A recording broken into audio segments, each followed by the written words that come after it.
It's a distinct privilege today to sit here with Bobbie in her home, Bobbie Raymond, and to chat with you. And I'm just so thrilled. You are so legendary, and there's so much history that you have been a part of, and so pivotal in Oak Park that I think a lot of younger people today don't. They come into the community and they don't realize. They think Oak Park was always just magically this diverse, laid back, mellow 60s kind of place, and it really was such a difficult challenge and continues to be.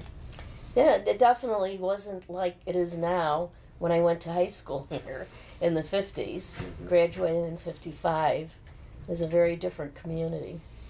I, I, I know that you went to Oak Park schools, and you were actually, I'm always amazed when I hear, I even heard you say this one time, that your personality is the same as when you were 4 or 5 years old. I think so. I mean, I think human beings, well, they say are pretty well formed, by 6 or 7. I think curiosity, a desire to meet different kinds of people. I was a child actress. I started at age 8, so I was out with adults a lot and auditioning and on radio and television. So this was a great background for me in terms of preparing for speaking to the public. You really had such great preparation, I'm sure. Yes. You went to Whittier School, I then did. you went to the high school, and then you went off to Drake, right? I did. Yeah. I was a drama major when I first started college, and then I finally switched over to liberal arts and youth services, and finally got my master's degree in sociology. But actually, I was working as a copywriter in Chicago. Okay. I came back to Chicago from New York, and I was working as a copywriter, and I joined the Oak Park and River Forest Citizens Committee for Human Rights. What year would this be? This would be about 66 approximately. I was reading the newspaper, the Oak Leaves, and I saw that there was this group working on fair housing, civil rights issues, and I had lived in a diverse neighborhood in New York City, and I thought, this sounds like a great group. It sounds like the kind of people I would like. So they were meeting at Third Unitarian Church in Austin, and I just showed up there for the meeting, and I instantly found this just great group of people that I really liked. They were smart, they were dedicated to equality, they wanted to pass a fair housing ordinance in Oak Park, and I joined the group, and very quickly I found myself the chairperson of the housing committee. Wow. Now, that was a very difficult job and a very important job, because as chairperson, I not only made contact with black families looking for housing in Oak Park, but reached out. We did a lot of events, potluck suppers, events at churches to attract back black families to Oak Park. And this was a very difficult period because... I was just going to say, I think Yeah. we need to paint the backdrop of what the whole West Side had been resegregating, and Yes. there was all that terrorizing tactics used by the realtors, redlining, blockbusting. People would be moving in the night, other people would be moving in the night, and Oak Park saw this happening block by block by block, and then They even called it the Chicago pattern of resegregation. It's a Chicago pattern. It's a whole epic of history, cataclysmic, that people don't, Yes. to this day, 50 years later, don't want to talk about. But it was extremely challenging, and there was that group, Pierre Devisi, the urbanologist, Pierre made his Devisi. prediction of doom, that it was just what was that, about 1971 or so, that it was just a matter of time that Oak Park would join the West Side and be all black. Yes. Well, actually, when I joined the Citizens Committee, Austin was in the process of resegregating, and we were peripherally involved with Austin, and OBA, which was Organization for a Better Austin, was actually, they were demonstrating in Oak Park against Oak Park apartment building owners for neglecting the buildings and not being up to code in Austin. And so in Oak Park at that time, there was no fair housing ordinance. We were trying to pass a fair housing ordinance. This is mid to late 60s? Yes, yeah. And so we were in touch with all of the political figures in Oak Park, the village board, and I was a point person.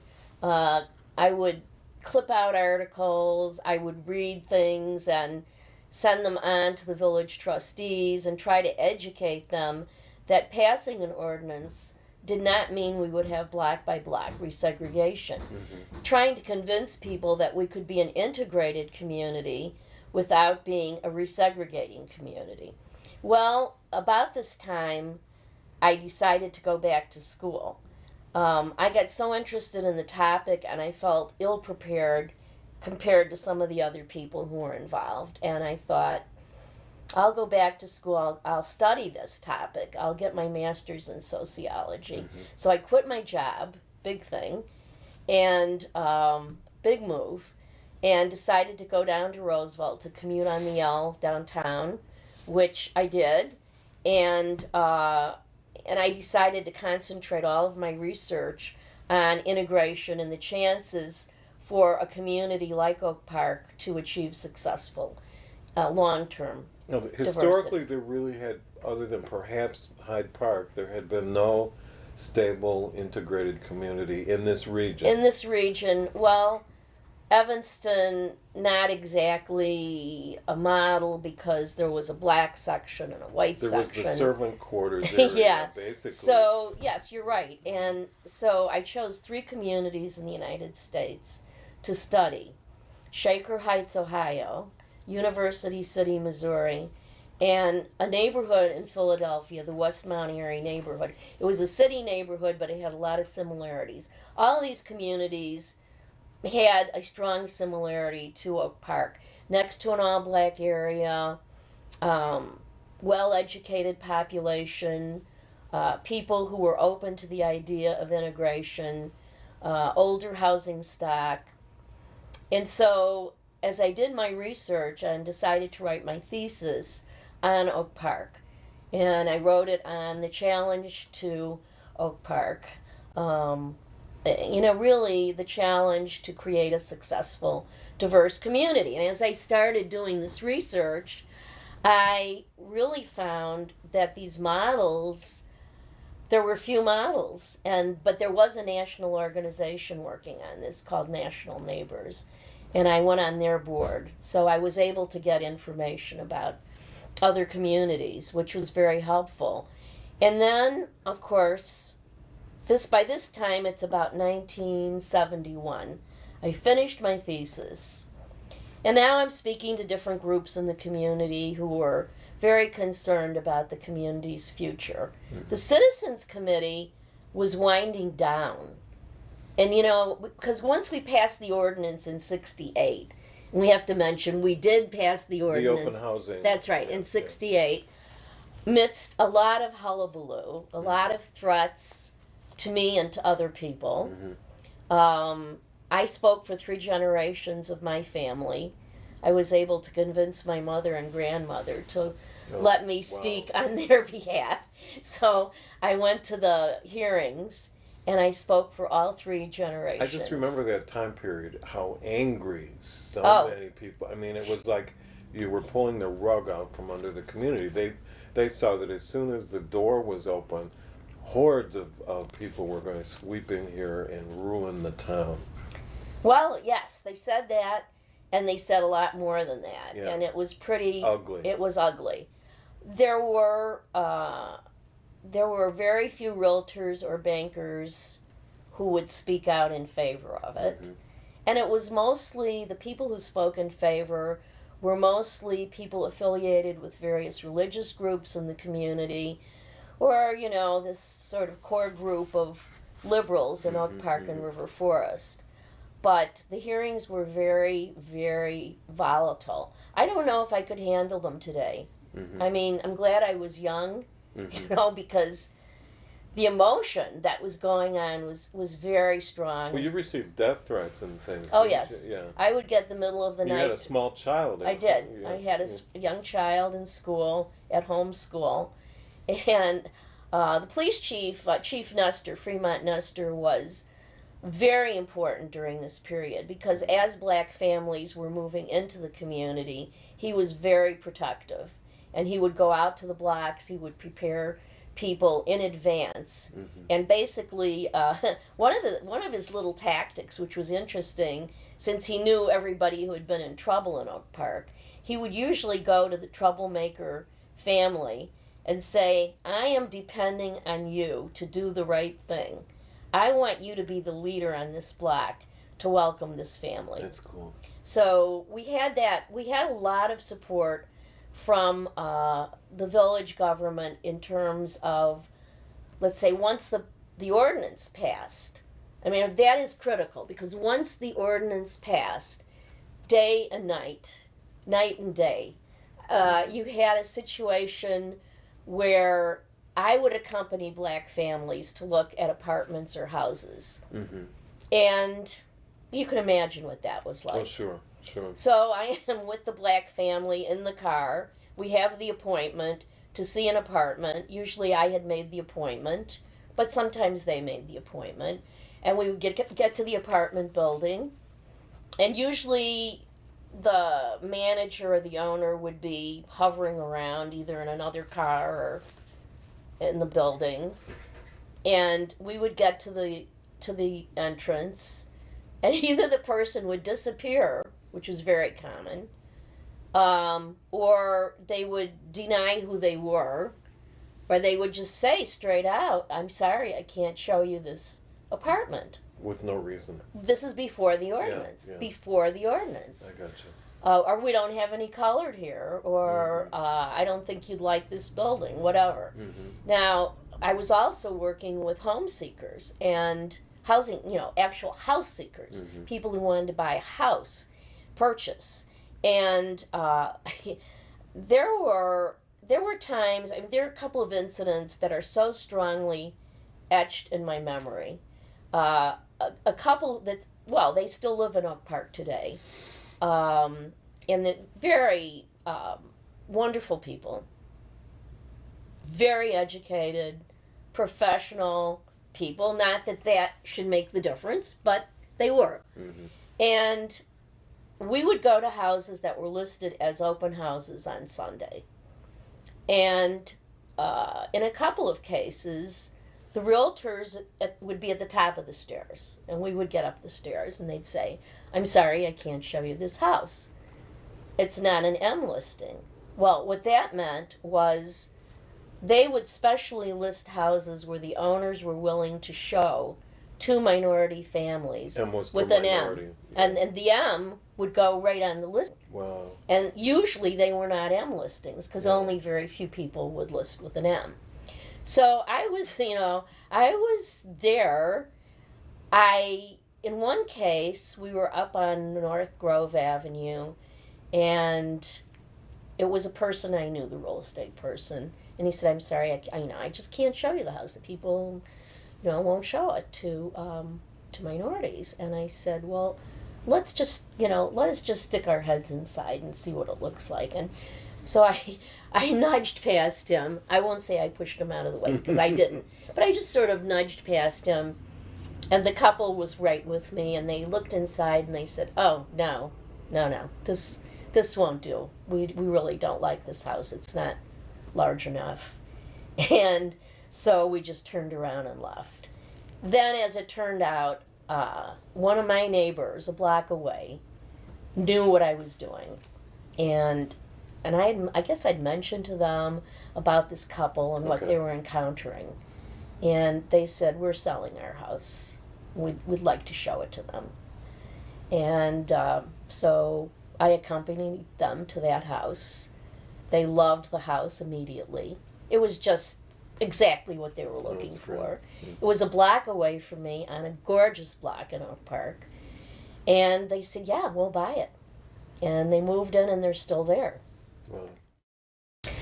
One thing I should have mentioned is that not only was there this dramatic change almost overnight in terms of once the ordinance was passed, but the village was really prepared to enforce the ordinance. And I think, many people will say, well, there were all of these communities that passed fair housing ordinances. What made Oak Park different? And I really believe that what made Oak Park different, well, there were many things, but one of the most important things was that the village had staff, and that staff was responsible for enforcement. So you had John Dwyer, Ginny Casson at Village Hall, and we had a case of discrimination. It was a day or two after the ordinance passed. And this was the old Village Hall at Euclid and Lake. And I remember going over there and sitting down at the little manual typewriter and typing up the complaint myself at Village Hall while the staff was working on it. And they got on the telephone and they called the owner of the house, who had refused to show the house. And very quickly the owner said, well, I didn't know, I didn't know the ordinance had passed, and sure, I'll show it. Now, it wasn't always that easy, but it made a tremendous difference. I mean, people who say, well, it's not just passing a law. Admittedly, it's not just passing a law. It is enforcing the law, and it is communicating to people that this law is going to mean something for the village. It's not just on paper. That's right. Now, another interesting thing that was happening at the same time, I was writing my thesis, as I mentioned, and I completed it in 1971. And one of the things I discovered that I really hadn't looked for initially, somebody mentioned to me something about Oak Park being a stop on the Underground Railroad. I thought, well, that would be an interesting thing to include, in my thesis, because it establishes a history of the community as somewhat liberal in the past. So I went to the library, and I said, is there anything here at the library, any data on this, any clippings? And we went through the files, and there was nothing. So the librarian and I sat and chatted about this, and she said, well, maybe you have to look some other ways. We have copies of the high school tabula here. You might want to sit and look at those, Well, why do I want to do that? Well, just to see if there were any black residents in Oak Park at any point. Well, the Underground Railroad idea was sort of moving into the background because I couldn't really pin that one down. It's so hard to document that. I did find when I was looking through the files, there was some information about a CCC camp that was in the forest preserve. Yes. Yeah. And I thought that's interesting. It was a black CCC camp. In the 30s, yeah. Yeah, in the 30s. I thought, well, that's interesting. But then somebody mentioned, well, there were blacks here. There were blacks in this community years ago. And I thought, wow, how do I find this out? So I sat down with the tabulas. And I went back to the oldest tabulas from when the high school first started. Page by page by page, looking for black faces of black students. And I finally started finding in the 20s and the 30s, Faith Jefferson Jones, in the 20s, the Pope, so many of those Pope and the Held and some of these other families, I would find a face. And I would then connect it with the year. And then I would see if there was anybody in the same yearbook that I knew who was white, who could perhaps tell me something about this. And so this was really detective work that, it was hours and hours. And then I found myself making phone calls all over the United States because I would find out, well, maybe this person lives here or there. It was just, if you saw my notes, it's just a jumble of he said that she said, and then this person said that the Pope boy came back to the high school reunion and so it was really sort of a situation where there was nothing published. There was nothing really to go to. This was all original research, telephone research, and I finally found Faith Jefferson Jones. And this was an amazing thing because she was the first black graduate of the high school, and she had become a famous social worker. And she provided pages and pages of information to me before she died. Now, I never got to meet her because her health was already poor when I found her. And she was living in Kansas City. Okay. And so after she died, I talked to her several times and interviewed her. And after she died, the high school decided to award... I know her photos. Yeah, the Tradition of Excellence. Yeah. Because of her accomplishments, which were phenomenal. She had married Dewey Roscoe Jones, who was also a famous social worker, and the two of them really together accomplished great things. And so there were others here, though, that as was so common with working people, 8th grade was the stepping off point. They went to work, so they wouldn't have been in not only was that true, but many black students who started at the high school could not afford to finish or could not afford to purchase. Even though it was a public school. The books, so the clothing, things that they needed. And clothing in those days was quite different. Yeah. So, to me, finding all of this out and then writing it I wrote it as a 3-part series for the Oak Leaves. Well, now, again, here are people saying she made it all up. That this couldn't be true. There were no black students at the high school, even though I had all of the not only photographs and all of this proof. Or why did you do this? Why did you pick this subject? But then it also elicited a lot more information.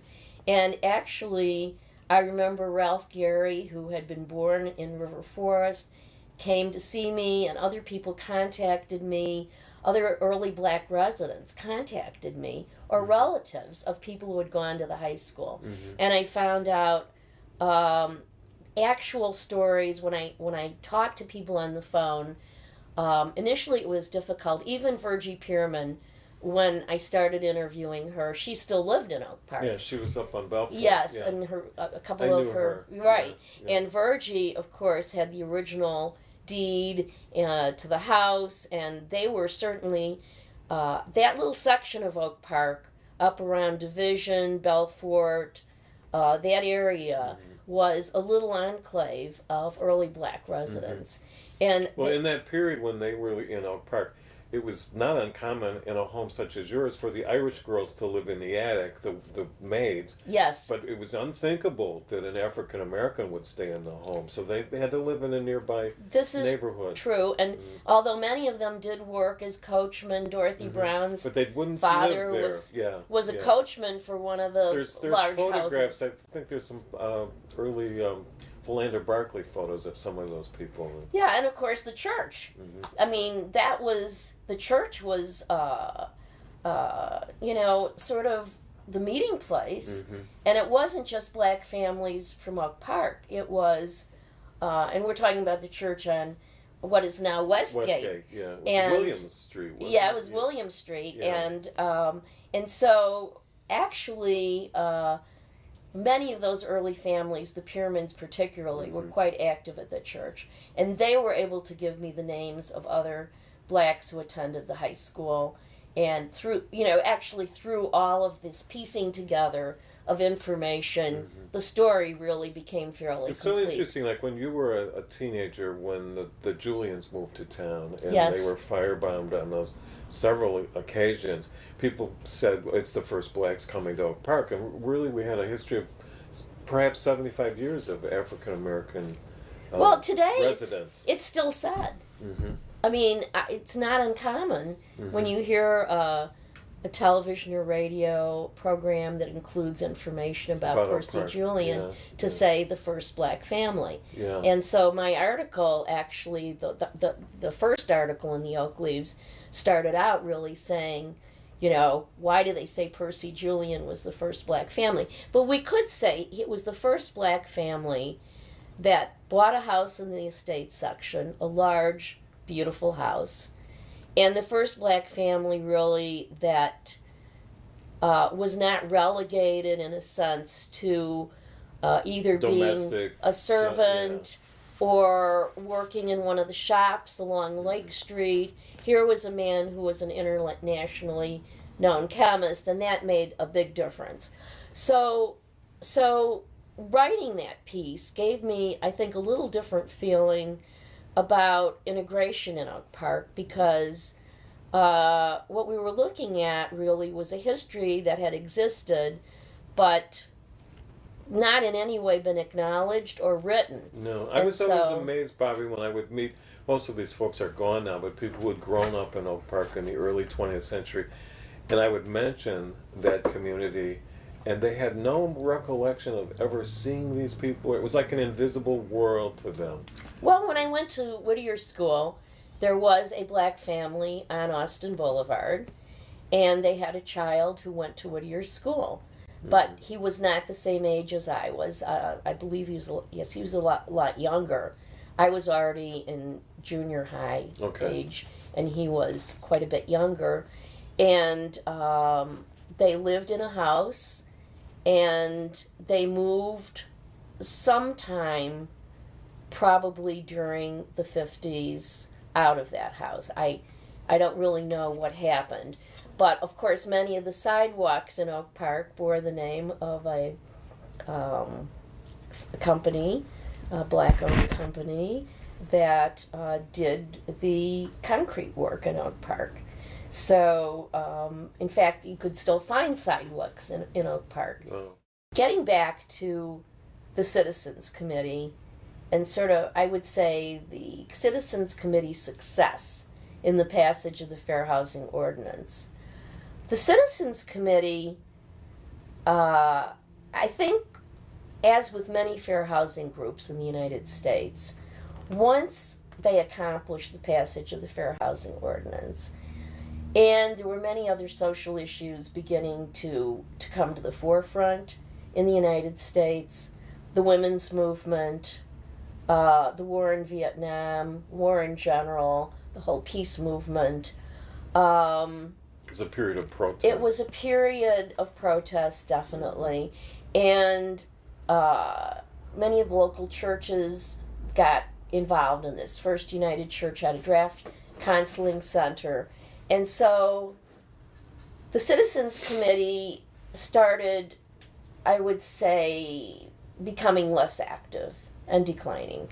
And so about this time, as I finished the thesis and I started talking to people about the chances for successful integration, we had a little meeting in my living room and on Grove, and there were about 15 or 20 people there who were some Citizens Committee people and others just people who were interested in the future of diversity in the community. There were already some things beginning to happen which had people concerned, that indicated perhaps some of the practices that had taken place in Chicago were moving into Oak Park. And so we discussed this, and one of my suggestions in my thesis, based on what I had learned in other communities, was to open a housing action center, is what I called it. And this little group of people, we decided to go to the village and propose that the village open a housing action center that would monitor what was going on in the housing market to prevent these bad practices of realtors and apartment building owners. And the village said, wow, that is a great idea, but we don't want to do it. We don't think it should be done by the municipality. We think you should do it. You, this group of people, should do it. Well, back to the living room, and the group asked me if I would consider taking the project on for a 3-year period. Would I put together this housing action center based on what I had written in my thesis, as to why we needed it, what it could do, and what I was learning from these other communities, still being in touch with Shaker and some of these other places through National Neighbors, was that you could not leave it to chance. That integration, successful integration in this country in 1971 would never take place by accident or good fortune. That it had to be carefully thought out, that it had to be a program with the right components to it, and I agreed to do it. No one at that point was using the term diversity either. No, that was it was integration. Seen as a positive term later, but it was still integration. I mean, it was still in the United States. Integration was still the term being used, and it's interesting listening to Tavis Smiley the other day on the radio talking about terminology: colored, Negro, black, African American, and he was basically saying no matter which term he used, somebody was out there saying, no, it's not the right term. I mean, I think it's just important for all of us to be sensitive, obviously, to other people and the way they want to be referred to. But no matter which term we use, the history is the same. And the history was bad. And the history was that people of color were being denied access to housing based on the color of their skin, and that certain communities had resegregated because other communities were not open to them. And so we very quickly realized that if the whole Chicago area were open to people of all races, and they didn't perceive this small group of communities that would be open to them, and they were not steered by the real estate industry and their friends and their family to certain communities, which still goes on today. This kind of racial steering that determines what will happen to a community. And so, of course, we had the predictions, which you referred to before, the Pierre de Visay, the Anthony Downs predictions. And these people were not ogres. They were not villains. They were basing it on what? History. They were basing their predictions on census data, history, what they had studied, what they had seen, what Real Estate Research Corporation had documented. And what Real Estate Research Corporation was headed by Anthony Downs. And I went to their office and I looked at their maps and I met with their staff, and it was pretty appalling. It was appalling to see how neighborhoods had changed from all white to all black in such short periods of time, so that integration really never had a chance to work. And I believe it was Sal Alinsky who said something to the effect that integration was the brief period between the first black family moving in and the last white family moving out. So, with Austin next to us, and with so many people moving to Oak Park from Austin in the 70s, families. That's right. White families making the short leap in the 60s and the 70s. And looking at those maps and seeing that 5 years had dictated the change on Madison Street of 18 blocks going all the way down to Kedzie, and seeing that block by block by block on Madison within 5 years had changed racially, and the businesses had left, and the churches had fled, and a few churches remained. The Greek Orthodox Church remained. Once the big fire, the riot in '68, that was like it was a done deal. That was the the icing on the cake. But I would say it was a frightening experience for people who lived in Oak Park to see what was happening on the west side, and the rumors abounded. So all of these things contributed to the fear that existed and the lack of belief in Oak Park as I would go out and speak to people about the chances for successful integration. They just looked at me and said, like you were crazy. It can't happen. And so in that climate of cynicism, skepticism, and a lack of cooperation from the real estate and banking industry, we began to see in the early 70s in Oak Park certain blocks close to Austin that were beginning to feel pressure. The 600 block of Humphrey would be an example where a third of the houses were for sale on the block. And as we began to Humphrey is the first block in from Austin. And so, well, this group of people who decided to have a housing center and appointed me for this 3-year period, we had nothing. We had no money. It was a voluntary situation. We had no plan.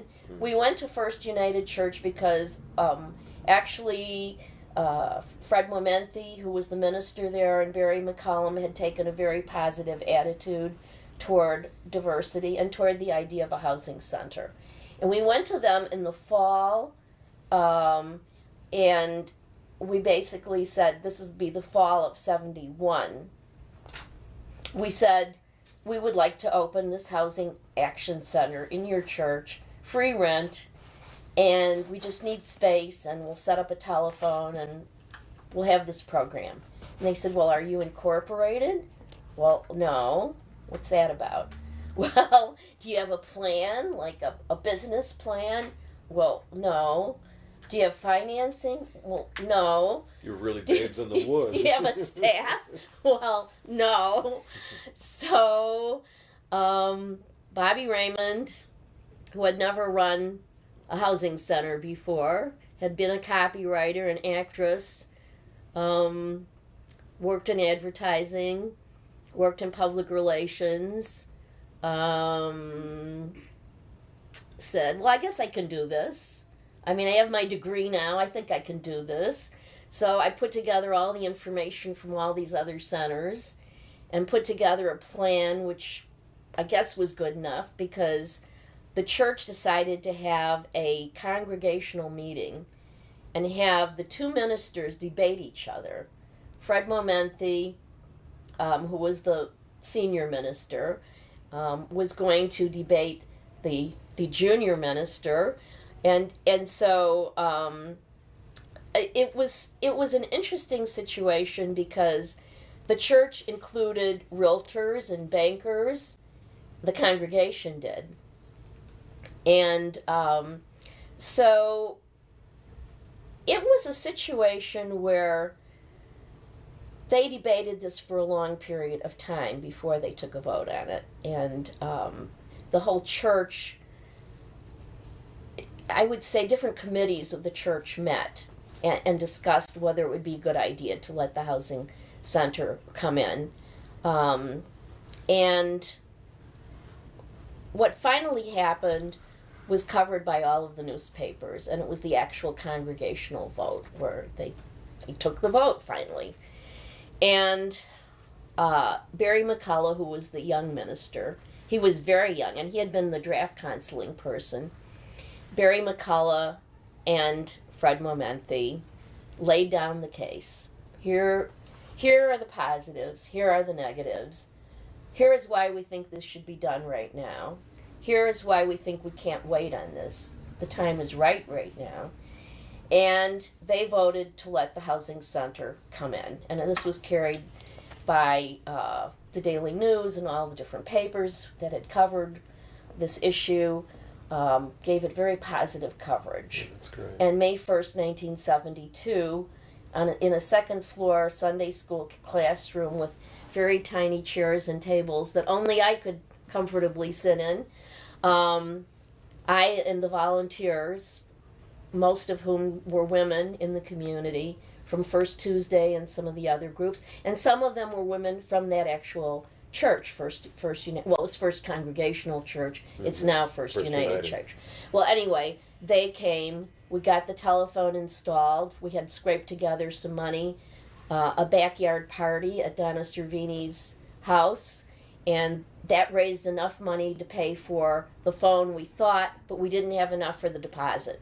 No my. And so the village manager had to intervene and convince the phone company that we were going to be okay and that they should waive the deposit.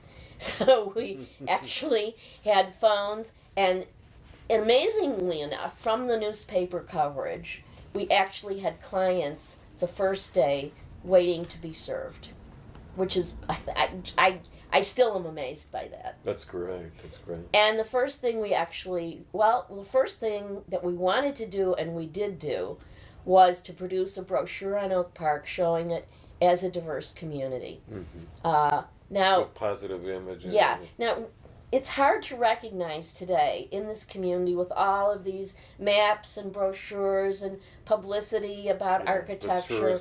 None of this existed. No. Okay. None of it existed.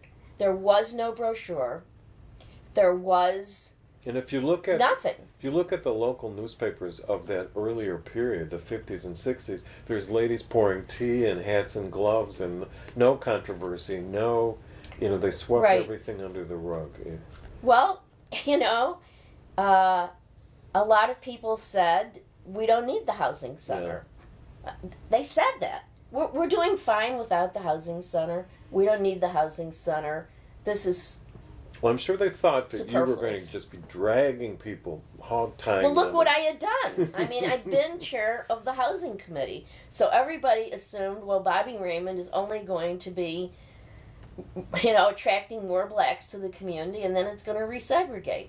And here Re-segregate was meant going all black. From all white to all black. Mm-hmm. But here is where the tough issue comes in.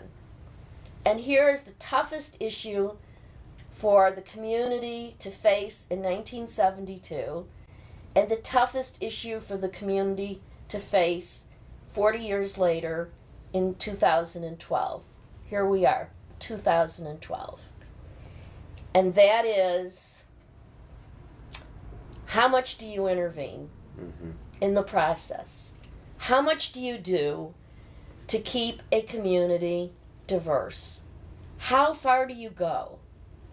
How much do you say to people that integration, that keeping blacks diverse and keeping a community diverse may be more important than an individual choice at the moment? Tough. And you just always wish that it all were not necessary. You just wish that this country had progressed to a point in 1972 where people would have just, let's say, people of all races would just say, well, where should we logically live? Okay, we're a family of 4. We're looking for good schools. My husband works in Northbrook. And we're coming in from the New York area, and where should we live? And people say, they happen to be a black family, and people say, well, you can live in Oak Park or Evanston or Park Forest. Those are your choices. Instead of saying, well, you live in Northbrook, what kind of housing do you like? Do you like new housing? Do you like old housing?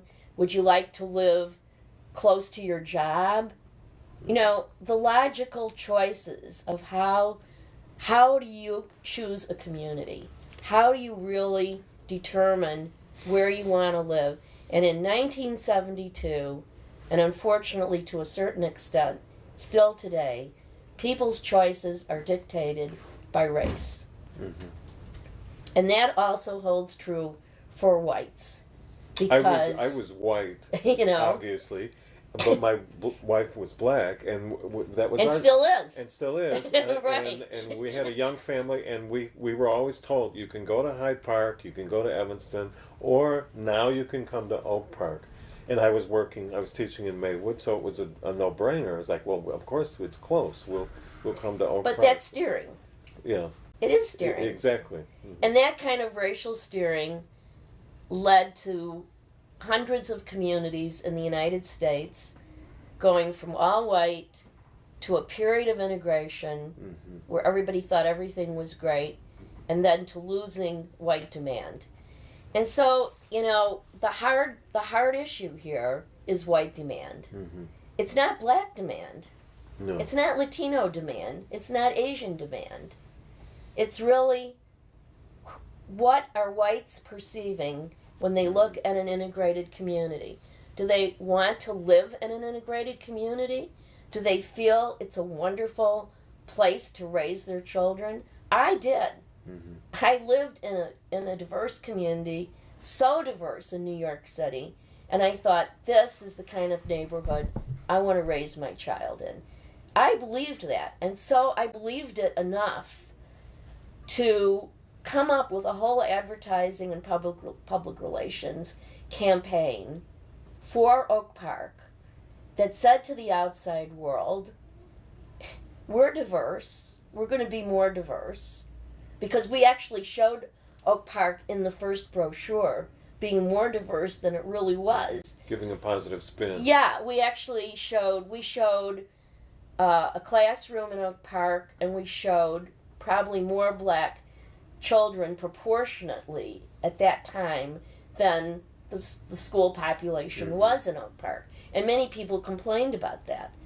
But the point was, we had to convince the realtors and the bankers that there were people who wanted to live in a diverse community. Mm-hmm. And so our advertising, and I wrote all the early ads because they were classified short ads that went in national publications initially, because all we could afford were, the first year we had a budget of about $12,000. All we could afford were little ads in the Saturday Review, Ms. Magazine, these sort of liberal Psychology Today, and the ads were written. I remember ads in Harper's and more liberal magazines. I mean, there was a certain type of white we were trying to draw in.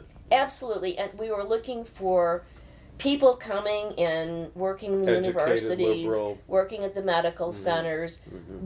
more accepting people, Mm-hmm. and people who would create a really more exciting community. Mm-hmm. It worked. It worked. Slowly but surely, it worked. I think we need to explain, Bobbie, just what was the role of the housing center. A lot of people might not realize, as Austin solidly went black, some of the buildings initially into Oak Park, some of those old 1920s courtyard buildings were changing, and there was the perception that the East End is not as viable. And Well, that was it.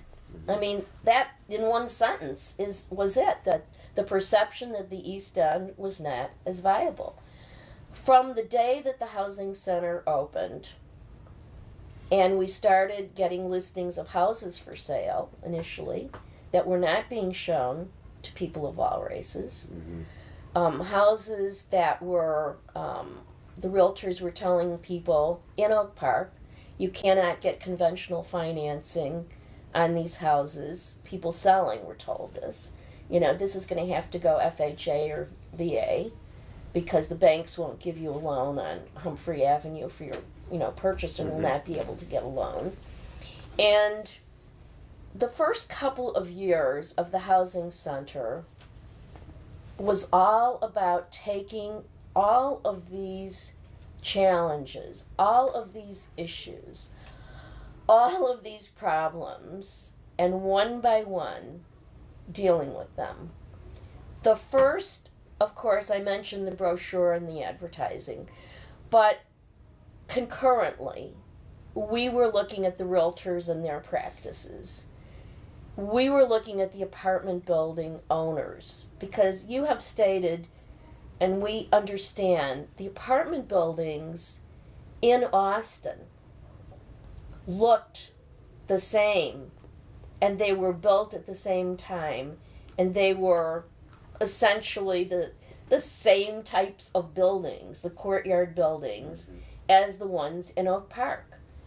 But the ones in Austin, slowly, code was not being enforced. Apartments were being rented to larger families than should have occupied them. The owners stopped doing proper maintenance. The owners definitely did not improve the buildings. And the owners had an attitude which was, well, once black renters move into these buildings, I don't have to take care of them anymore. You know, it's like, why should I have to take care of them? It's going to be another ghetto building. Well, of course, that kind of self-fulfilling prophecy was the last thing we wanted to see happen in Oak Park. And I like to say to people that in many ways, the housing center in its first few years, and then even continuing on through the entire time I was there, 26 years, was a think tank, a very creative think tank for all of these issues that confronted a community like Oak Park. And remember that taking these programs from other communities and these ideas from other communities, you couldn't just take the idea and bring it to Oak Park. Everything had to be tailored for our population, our 4.5 square mile community that didn't have huge parks and country clubs and, you know, not like Shaker Heights, really, not like Shaker Heights, not like University City in that sense. So what happened was, I guess, miraculous in a sense, exciting, stimulating. People came together and we looked at the apartment building, half of our housing in Oak Park being in apartments, rental units at that time. This is before condos. How do we get the owners? There were no condos in the early 70s, really. A few started. Mm-hmm. How do we get these apartment building owners on our side? How do we get them to do what we want them to do? Mm-hmm. We didn't even know completely what we wanted them to do. Mm-hmm. Ultimately, we would know what we wanted them to do. But how do we get them to be good owners? How do we get them to be good management people? How do we get them to improve the buildings? And Phil Hickman, who was an early activist and actually he was working for the village in the summertime, and he was, like you, he was teaching at a junior college, Wright Junior College. He was teaching economics. And Phil really was very devoted to this topic. And he and I were constantly in touch. And we said, what can we do to bring these apartment building owners together? How can we form a group here, an alliance? And we thought up something called the Austin Boulevard Building Owners and Managers Association, a BOMA. It subsequently became just leave off the Austin Boulevard, it became BOMA. But we thought, we've got to get these owners into the action. Let them come up with some ideas with us. And what can we come up with? Well, Phil and I decided that those buildings in East Oak Park, starting with Austin Boulevard, had to be the best buildings in Oak Park. They had to be the most attractive, the most improved, the safest. Now, safety was becoming an issue. There was a headline in the Tribune, "Fear stalks the streets in Oak Park." I remember it. People were getting worried about crime, spillover of crime from Austin. They were, unfortunately, connecting integration with a crime increase. And there was a slight crime increase, but it was more a perception of crime increase. And So how do you deal with this? We had to make these apartment buildings very, very safe. And we went into the city, we did some tours, we took the apartment building owners to see some of the model buildings that were being done in South Shore and elsewhere, where they took the same courtyard buildings and they put in security. You know, sometimes in these buildings you have like a little gateway entrance, but the ones we saw had security, so there was a buzzer system from the outside that you couldn't even really enter the courtyard without being buzzed in. And this was very effective in South Shore at that time. And in other neighborhoods, Logan Square and other neighborhoods, they were doing this. And so, as I say, we took these owners on tour, and then we asked the village, what can we do about this? And there was actually a grant, I think it was the Ford Foundation had a grant, and we got that grant, and then the village started putting some money into loans for improving security. And then we started adding things like improving the kitchens, improving the bathrooms. And we really tried to get these owners to do this. And the village started thinking very creatively about loans, loan funds, and passing bond funds for loans and finding ways to fund this through the village. So the village was more and more getting on board with the whole Absolutely. Thing. And the village began to see that if we could improve these apartment buildings, make them safer, that it also was critical for the single-family home market. Because, you know, if you have an apartment building on each corner and then you have single-family homes in between, of course the single-family homes are going to be very affected by what happens to the apartment buildings. So these ideas were just pouring forth.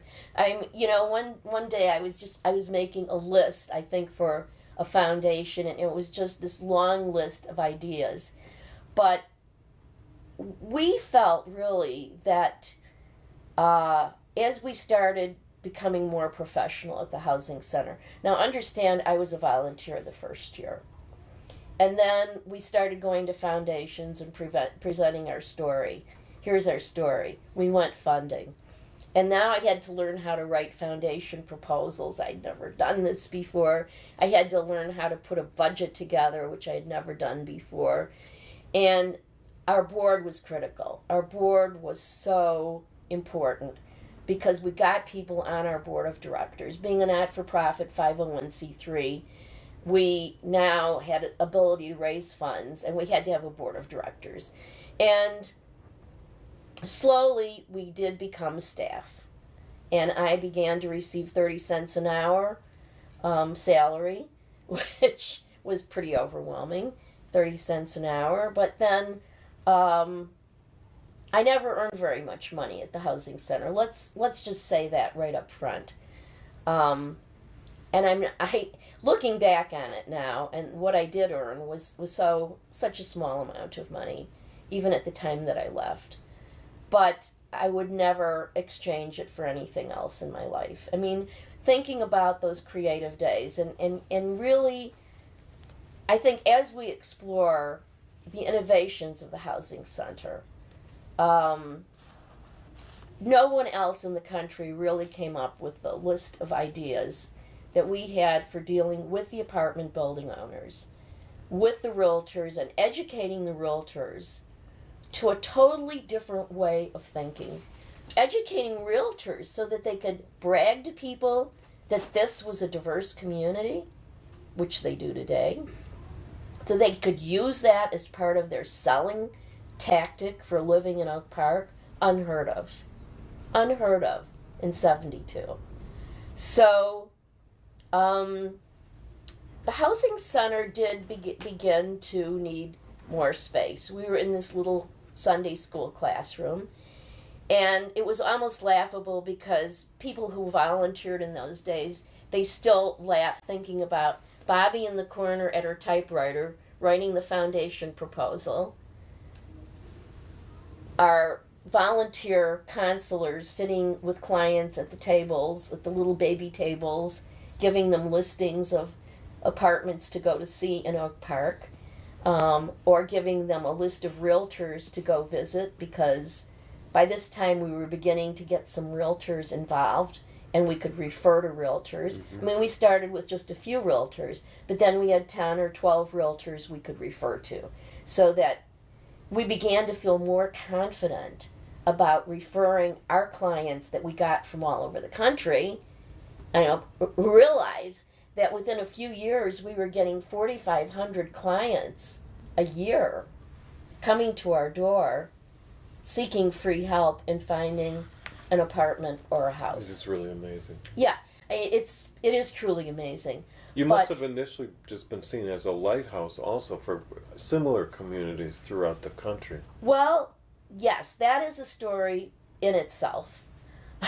I mean, I'd like to get into that a little bit later, as after I talk. I think there's a little bit more to be said about the apartment building owners, because this is going to follow fairly logically.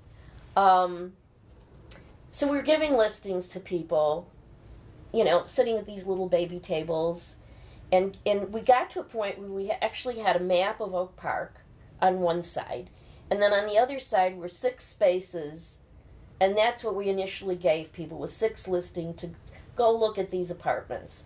And by this time, these were owners who had said, yeah, we'll work with you, and we're willing to cooperate with you, and they had fixed up their buildings, and they were looking pretty nice. So, okay, we had the housing stock is improving. That was improving. We had the clients. We had the counseling. We're giving them the listings. And they're taking the listings, and they're going out in their car, and they're coming back the next day or a couple days later, and they hadn't looked at, if they were white, they had not looked at all of these East Oak Park listings. And if they were black clients, they were looking probably mostly at the East Oak Park listings, because people were telling them that was where they should live. But the white clients were being told, don't look over there. Yeah. And we even had cases where they would go up to a local policeman and say, is it safe in this neighborhood? And the policeman would say, well, I don't think you should look around here, at South Boulevard in Austin, for example. And that was a good example. So now we've got clients not going to look at a substantial number of apartments. What do we do about that? And that took a while to really come to some resolution. Now, Austin and South Boulevard was a building with 8 pages of code violations. This is early 70s. Is that a building that was a hotel at one point? No, it's next to that. Next to that, okay. It's next to the... Sure, I got you. Yeah. What is now a housing authority senior building, the Oaks. No, this was next to it, and it was in pretty deplorable condition, and it was for sale. And it was for sale really cheap. I think it was $68,000. For the whole building? Yeah, it was 18 units plus another, so it actually was 19 units. And so our little group got together, the Phil Hickman and Tom Sturr, who was a local architect, and Jim Brussick at New Era, and we said, some other communities, they've formed these limited partnerships, and they buy buildings.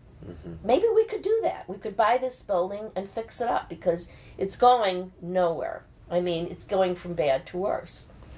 So we got 23 limited partners who put in $1,000 each, and we put together this little package, and we bought the building. And the housing center was, the way it worked out, we were not an investor in the building, So we and the Phil Hickman group, we were all sort of in charge of seeing this building got rehabbed, got fixed up, and then got listed for rent at the housing center. In this kind of a limited partnership, you could do this. I mean, you could actually, it was a pretty viable way of taking on this building. So we did this, and it worked, and everything was great. I mean, we got good tenants into the building, and ultimately, several years hence, Phil turned this into a condo building, and he was the developer on it. He bought out everybody, and he was the developer, and it is still a condo building, and it's fully occupied, and one of the village trustees lives in that building. But, okay, so that was a great success story. But we looked at that, and then we said, well, maybe this is a really good idea, is buying and fixing up buildings.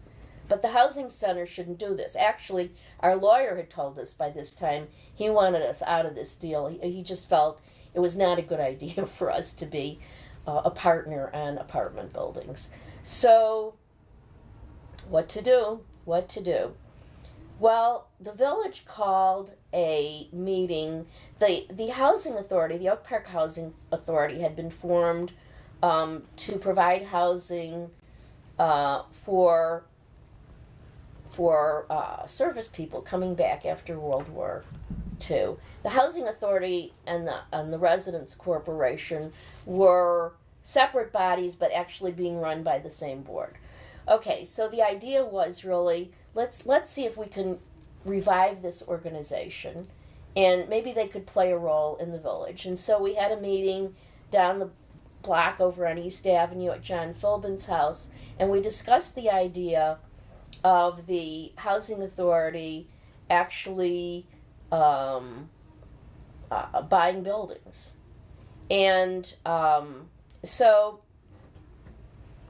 well, some of the people at that meeting said, socialism, no, can't do this. You can't have the village owning, or the body of the village or any organization owning buildings. So it didn't look like anything was going to happen. And finally, sparing you all of the details of this one because it was controversial. But we did encourage the purchase of some of the worst buildings in Oak Park that would be purchased, rehabbed, and managed by the Residents Corporation.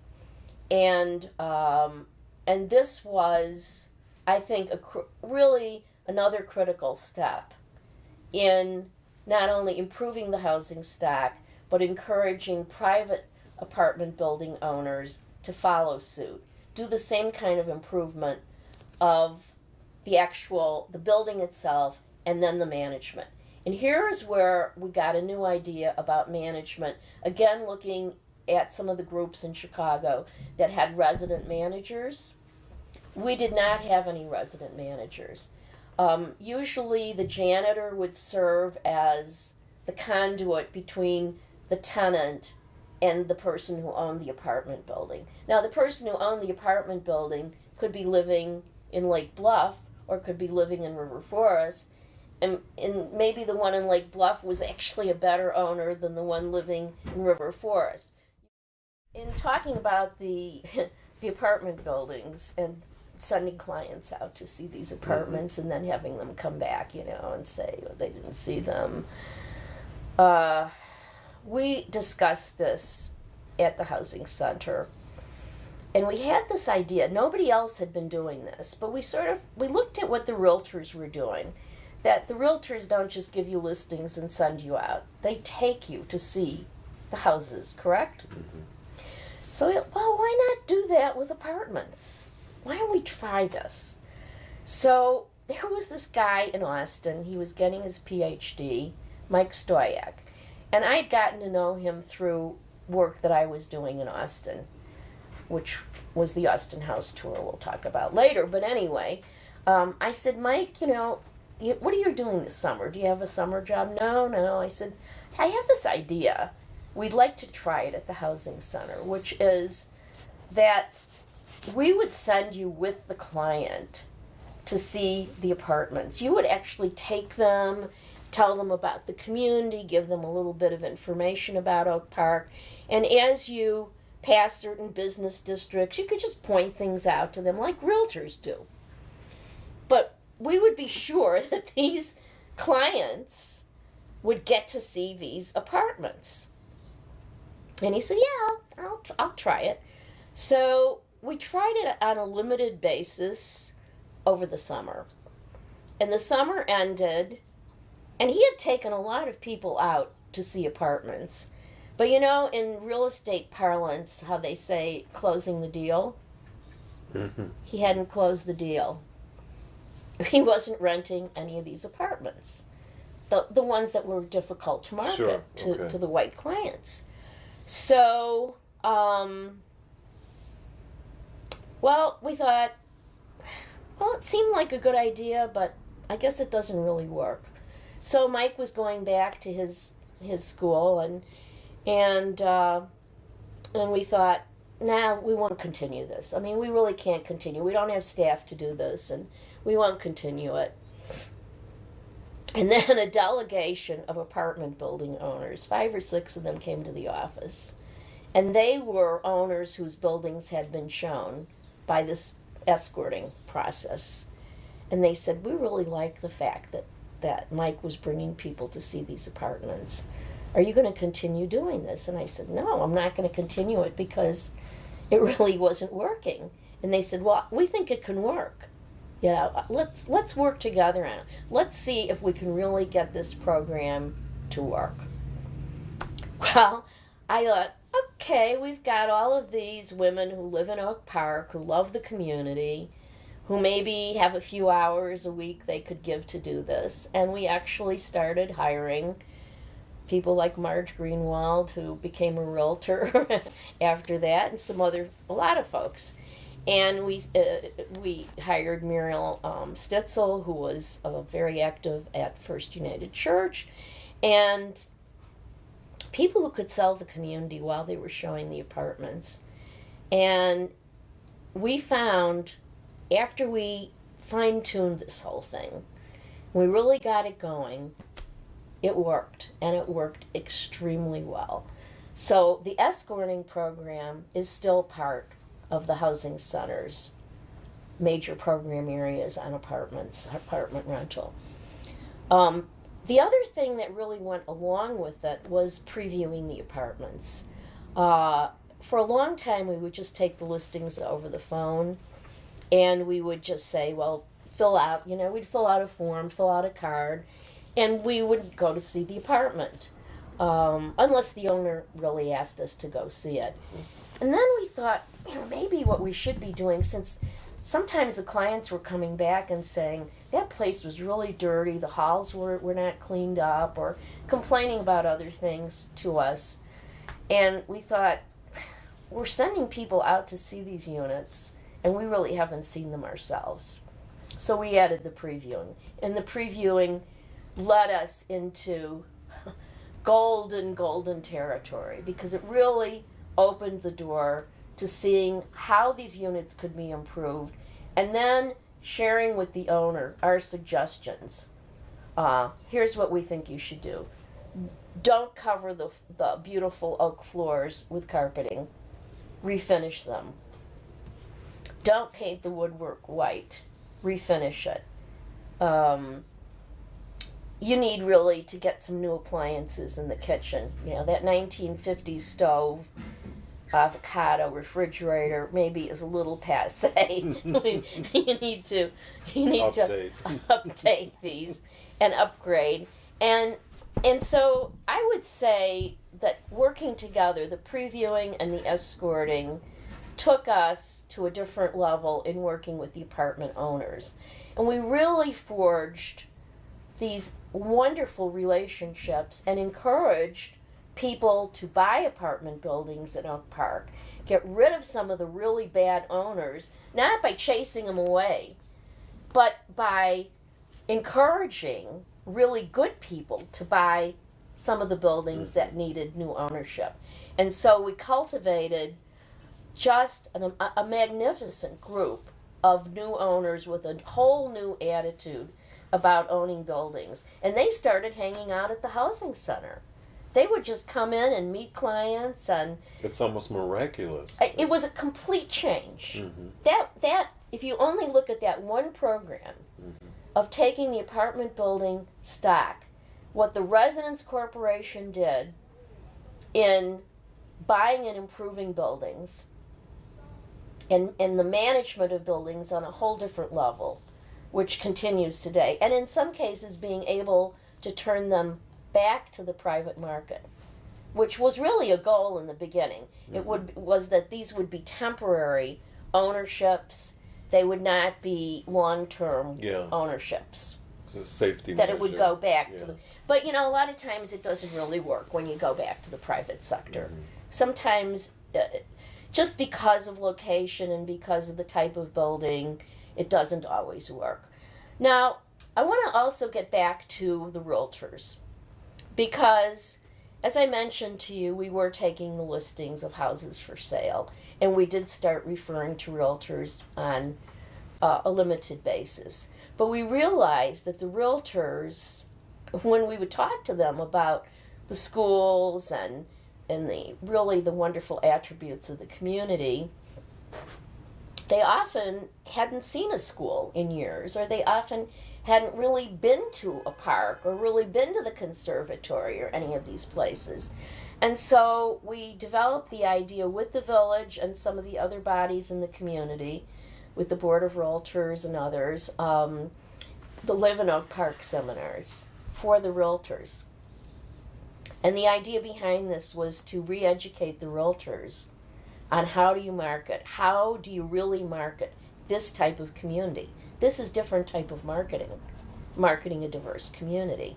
But we also wanted them to be up to date. We took them into the schools, we took them around the community and showed them things they hadn't seen in a long time, because many of them were middle-aged women or men who hadn't been in the schools with their kids for years. Yeah. So I think what was neat about the housing center, when I think about all these ideas spilling forth, was that it wasn't just a question of new ideas, but we began to put together these new coalitions. Where neighborhoods had failed in the past, it was, well, the realtor and the apartment building owner, those people are the enemy. That's the enemy. We've got to march against them. We've got to work against them. And what happened in the process was, once they were identified as the enemy, they became the enemy. They were the enemy. They fulfilled the role of enemy. We really said, they can be working with us. They can be our friends. That was really bright. I remember my first year in Oak Park, 1968, when I started teaching. There was a Saturday, every Saturday they marched against Baird Warner. Well, that was the Citizens Committee. That was to get the fair housing law passed. Those marches ended after 68. Yeah. But that was pressure to get the law passed. I'm not a big marcher. I hate to say this, because probably people will say Bobbie Raymond is not a big marcher. Well, everyone has their style. My style is more planning, researching, planning, developing programs. I guess it's, the research and development idea, and then getting other people on my side and getting a lot of people to work toward the goal. Through your education and your background, you brought a lot more to it. I was a marcher, but all I had to do was go out there and march, and then I was done for the day. I'm not opposed to marching, but I think that we were able to accomplish a lot by get a big picture. By forming these coalitions. Now, I want to talk a little bit about Austin, because there were a couple of things that we did that were pretty wild. One of which was the Boulevard Run 10K. As I said, we would sit around, the staff, we'd had weekly staff meetings, and we would sit around and just toss out ideas and spin off little fantasies about what we could do to change people's mindset about Austin, about East Oak Park. And so I guess this came out of an idea my son had. He was running in a lot of races. He loved running, and he said to me one day, he said, well, why don't you guys have a run, And I said, well, yeah, what's that about? I don't know how to have a run. I don't know anything about it, Well, here we go again. Bobbie Raymond, race director, new career. We sat down, the staff sat down at the housing center, and we thought, how about a run that would combine Austin and Oak Park? How about getting people to run in Austin? That's an idea. Now, what we needed really was cooperation from Chicago and cooperation from Oak Park, and we needed sponsors, and we needed a lot to do that.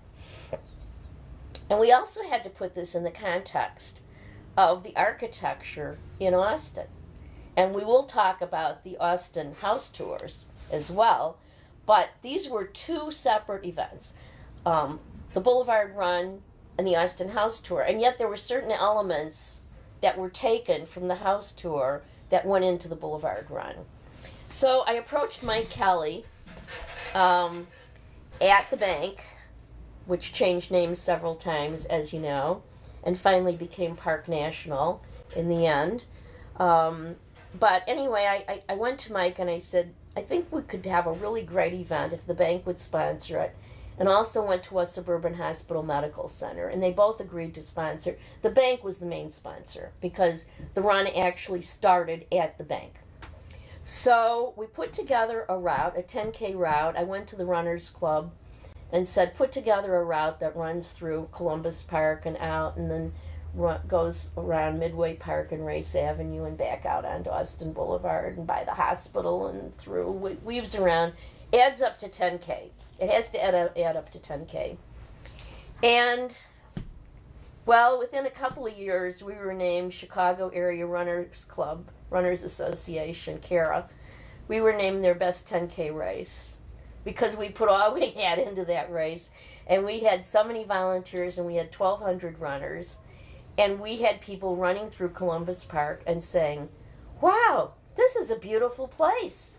We actually ran them around the lagoon. Wow. And today there are still runners running around the lagoon wearing Boulevard Run 10K shirts, although we only did it for 10 years. And it was called the Austin and Oak Park and Austin Boulevard 10K race. So we got Danny Davis involved, we got the Chicago Police involved, the Oak Park Police involved. We got many, many co-sponsors. You know how races go, competitive foot and the shoe companies. And so now I had to go out and sell this idea of this race to Quaker Oats and all these different companies so they would give us product and get the massage therapists in. And the reason we were named the best race is we gave them everything. We had long sleeve shirts. I mean, the bank staff, 100% of the bank staff worked on this thing. I mean, they just really got into it. And the registration was at the bank. They picked up the shirts at the bank. So the bank was very, very deeply involved. And it was fabulous. It was a fabulous, fabulous event. It was just a very innovative way of getting people to look differently at Columbus Park and at the Austin community. We're good.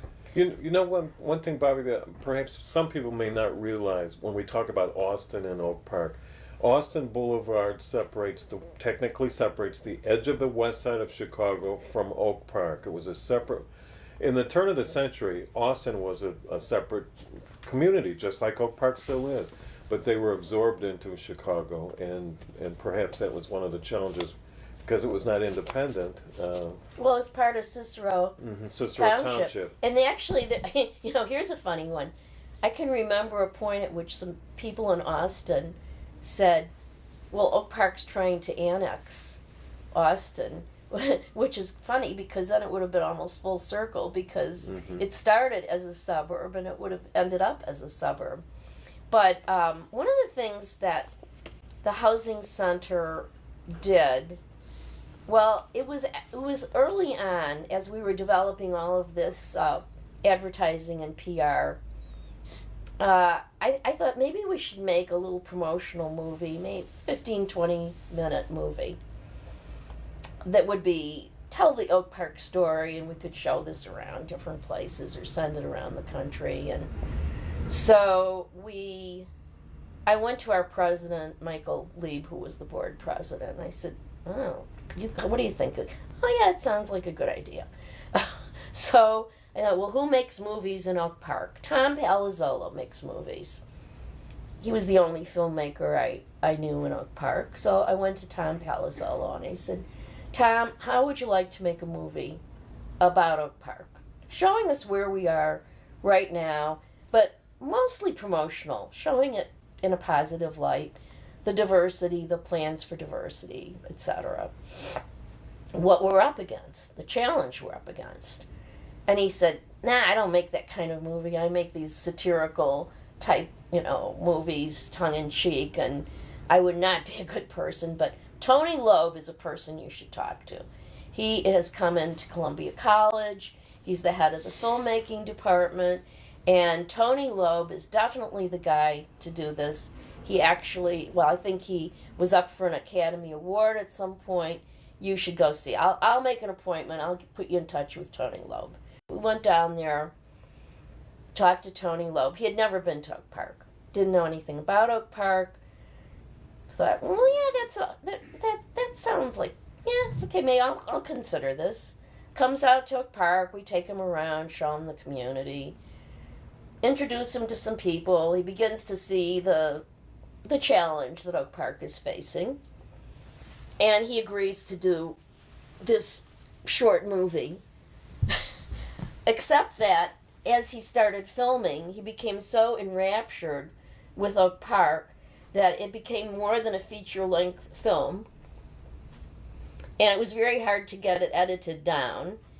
And what was the final length on it? Well, it was about 88 minutes, but then Channel 11, when they showed it, edited it down to 60 minutes, or a little less. We finally got it on Channel 11. Well, anyway, it took about a year to get this movie finished, and he named it Oak Park, Illinois, as time goes by. And we had a huge opening, grand. So this is about 1974. We had a premiere of the film at the high school, filled the auditorium, and people seemed to like the movie. And we actually, I think we got it booked at the Lake Theater. Richard Christensen and the Variety critic and some of the other movie critics came out and reviewed it as a professional feature-length film, which was pretty surprising because that's not how we started out. And they liked it in general. There were, some little. This is still at a period though when you couldn't just put it on VHS and people could have it for. I have it in the basement. Yeah. It's some huge big reels of movies. Yeah. So anyway, it's been put on to various as new technology emerged. So I think we're into our third new technology on this movie. But anyway, it's pretty exciting when you watch it today because it shows neighborhood groups meeting in the park. It shows village trustees, Gene Callahan and some of the other trustees really grappling with the issues that they were facing at that time. It shows the housing center. It shows the programs at the housing center. It definitely captured Oak Park at a very important point in time. But I would say for people watching it today, it would be a very good film for new residents to watch. A time capsule. I think it should be shown again because it didn't sweep things under the rug. It definitely showed what we were facing. The film got wide distribution, and I think the film really was another contributing factor to Oak Parkers feeling better about themselves, the community, having made the choice to live here. It was a reinforcing. A commitment, it would reinforce people's belief that they were in the right place, that this was a pretty exciting place to be. One of the things we really haven't, that's hard to really pin down, but I think visually, the community is so much more beautiful today than it was then. There were houses that were pretty neglected. There were streets that had a bunch of neglected properties. There were business districts that definitely did not look viable. There were few restaurants. Very few. Very few good restaurants. Almost none. Yeah, almost none, you could say, because we didn't have any alcohol. And so it really took bringing cocktails and drink service with meals into the community definitely improve the eating situation. But I think also what we saw at the housing center was the type of people moving in and where they were coming from. We had very heavily Eastern people moving from the East, people moving from New York, New Jersey, Pennsylvania, Ohio, people completing their PhDs, their medical background, needing their residencies here, and so the kind of people who were coming in wanted a different type of community. They wanted more theater, they wanted more of the arts, they wanted better places to eat, they wanted their schools to be very, very good. And early on, we came up with what we called the 3 S's. That the 3 things that we were the most concerned about in saving the community were schools, services, and security. Because as we looked and as we researched all these other communities through First National Neighbors, which I mentioned, this large umbrella group that I was involved in, well, we really looked at what those communities suffered from. And often it was the schools were deteriorating, the services were not as good as they had been, and the crime issue presented itself and scared people. And so those were 3 issues that we definitely had to direct attention to. And so really, as I describe all these housing center programs, well, they fit into those categories quite neatly. Now, of course, we had the film made, and things are beginning to look up a little bit for Oak Park. We began to get interviewed a lot on radio and television. People were really, really curious about this community. I mean, what are they doing? How are they doing it? Is it legal? Is it legal was a big question. Yeah. And we really explored that question.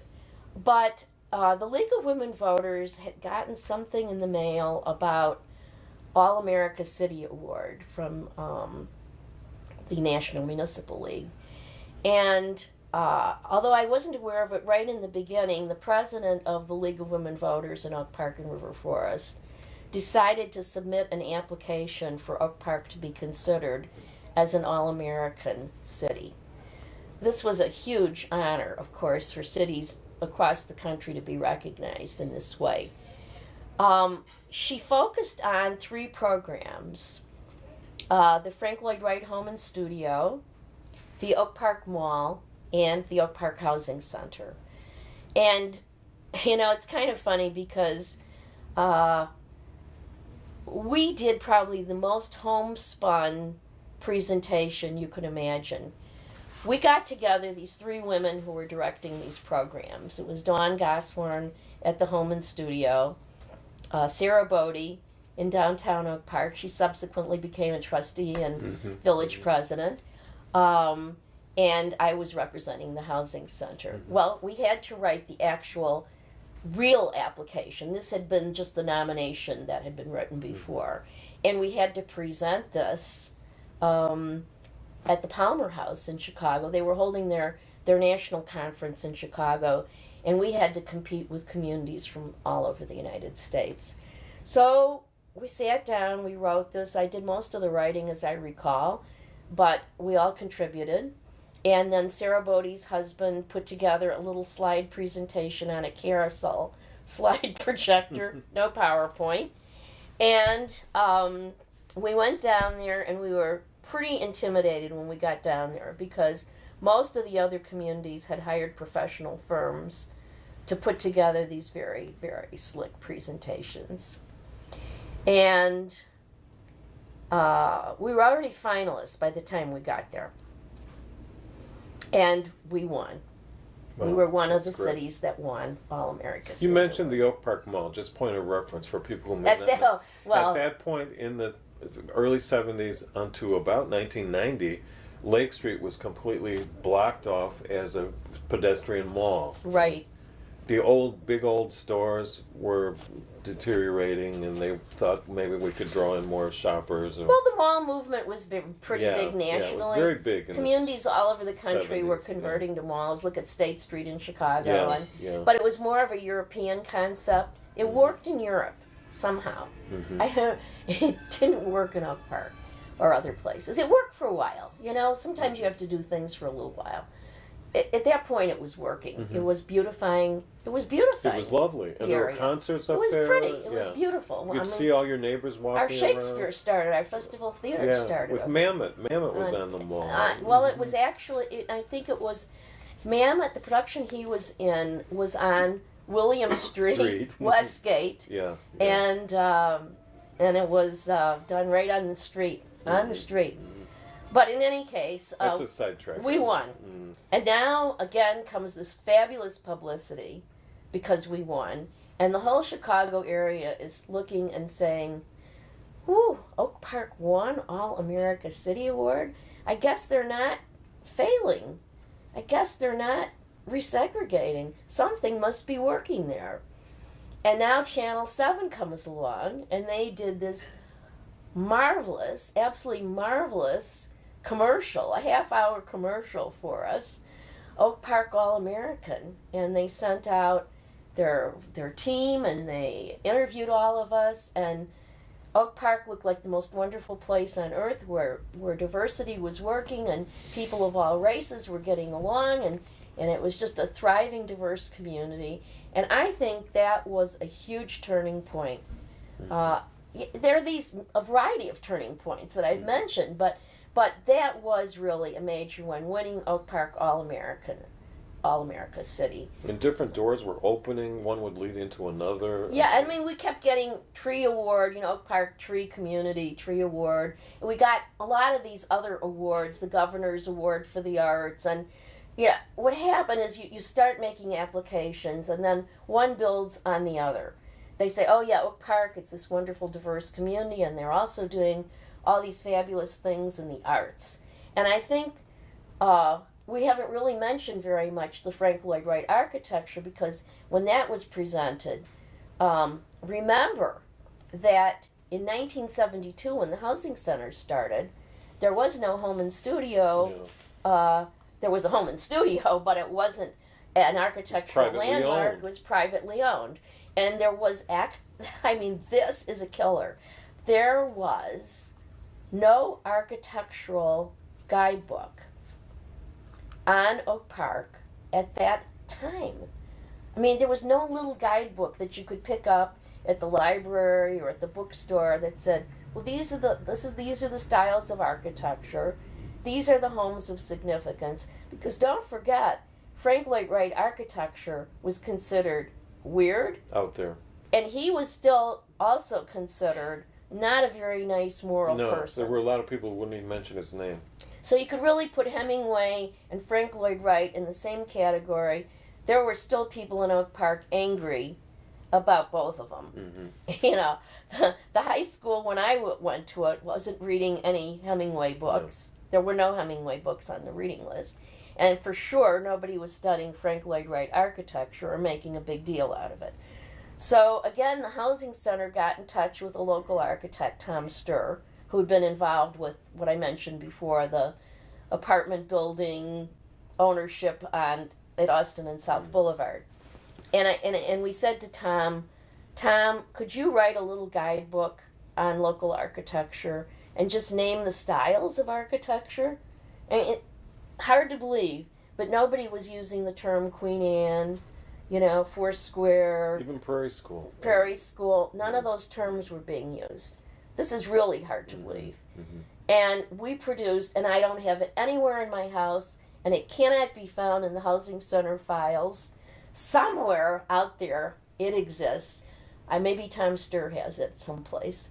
The first brochure, it was a long little brochure, probably 20 pages, with just the styles of architecture and showing different houses in Oak Park and examples of different styles. And we distributed those to the realtors. And we said to the realtors, here's how you can sell these houses. You can you can advertise them by the style of architecture. I mean, does this seem now like something that nobody would have ever had to do? Yeah, I think for so long people just saw it as an old community, you know. Old houses. Old houses, they need Right. a lot of work. Maybe you should modernize them. You should Yeah. put some siding on them, or put some Cover it up. stone veneer, like one of our building owners did in Oak Park. Now, these are successes. These were real successes that we were dealing with. But at the same time, we were looking across at Austin Boulevard and saying, how can we spread this a little bit? How could we reach across the boulevard and maybe encourage some of the same things that we're doing in Oak Park to happen in Austin? We had some building owners who owned buildings on both sides of the boulevard. And you know, the programs that we had in Oak Park where they could get the funding I mentioned, which was funding for improving your buildings, they couldn't get in Chicago. Okay. And so we encouraged these owners independently to improve their buildings. And some of our Oak Park owners started buying some buildings in Austin and running them as better buildings. Not maybe at the same level as Oak Park because they didn't have the available funds, but they were definitely improving them. Upgrading. Mm-hmm. Then a friend of mine invited me to a meeting in Austin. He wanted me to come to a meeting of the Austin Village Association, which was a neighborhood group, and speak to them about what we were doing in Oak Park. And the meeting was being held at the Learning Network School on Race Avenue. So I showed up. Now, mind you, at this point, I am working my normal days were 8 to 10 o'clock at night. I was working 8 a.m. and to 10 o'clock. yeah, and I was getting phone calls on the weekends from building owners just wanting to pick my brain about something. I mean, this was a 7-day-a-week job, and I was definitely loving it, but it was more than a job. So anyway, it's nighttime, and I'm over in Austin, and I'm on Race Avenue, and nobody shows up at this meeting. People didn't show up. So the person who invited me said, well, as long as you're over here, I want to show you some of the Frederick Schock houses over on Race Avenue and in Midway Park. Well, it was Midway Park had most of the Frederick Schock houses. So we went to 5810 West Midway Park, which was owned and still is owned by George Manning, and also saw the Frederick Schock house on the corner that Schock had built for himself. And These are late 19th century homes. gorgeous Yeah. homes. Gorgeous, gorgeous. Really at the same time as Frank Lloyd Wright was building here. And it was a revelation to me. Here I was, 2 blocks from Oak Park, 2 blocks away, right by West Suburban Hospital. And I walk into these houses furnished with antiques and show places, absolute show places. And I said to the owner, just off the top of my head, do you ever open your house up for tours? I mean, this is just like a well-kept secret. And then he said, well, this is just 2 houses. You should see the rest of the houses in the neighborhood. I said, I'd love to see the rest of the houses. So gradually I began to see some other houses, and I thought, this could be such a wonderful thing for both communities to have a house tour over there. So we had a meeting, and we brought together representatives from Frank Lloyd Wright and Ellis Sinkovich, who was involved with putting together an exhibit on Frederick Schock at that point. I didn't know anything about Frederick Schock. Who was he, you know? I knew nothing about this architect. And we had this meeting, and we decided, it was in the fall, that we could have a spring house tour. And we put together the first Austin Schock house tour. And we enlisted the support of banks, because banks were underappraising houses very dramatically in the neighborhood. So I got in touch with some of my bank friends, and I said, could you send your appraisers on this house tour? I think it would really open their eyes, because the complaints we were getting, I mean, they were gorgeous, gorgeous houses that were being valued really at less than half of what they were worth. So, and there were the people living in the neighborhood in themselves were fabulous people. So it was just a big revelation. So we got a lot of co-sponsors together. The Housing Center was a major sponsor of the event. And we ran it for over 15 years, and it was a huge, huge success. I mean, like many events, by the time we were getting to the end of it, almost everybody had been on the house tour, and we were kind of running out of houses. Actually, let's see, we went as far as Central Avenue. We included houses on Pine. We didn't just stay there. Mm-hmm. We went up to Huron. There was a block on Central north of Lake Street that included the old Austin Academy of Arts, like Music Academy over there, that had been converted into a single-family house. They're still working on it as we speak. Right. And then the McMahons had bought a house on Central Avenue and did, just a magnificent job, a beautiful Victorian, and they completely converted that. And we started having special events and inviting the press in. And we were very, very fortunate at that time, because the Village of Oak Park had Vernette Schultz and John Kane of Public Relations Board as our professional public relations firm for the village. And they were on top of everything. So let's say a bad news story was being generated about Oak Park. They would often be able to intervene and turn the story around and make it a positive story. And they very frequently called upon the Housing Center to be featured in news stories. And so we turned to Vernette and John and said, could you help us with the house tour and really put this one on the map and get people from all over the Chicago area coming and publicizing this.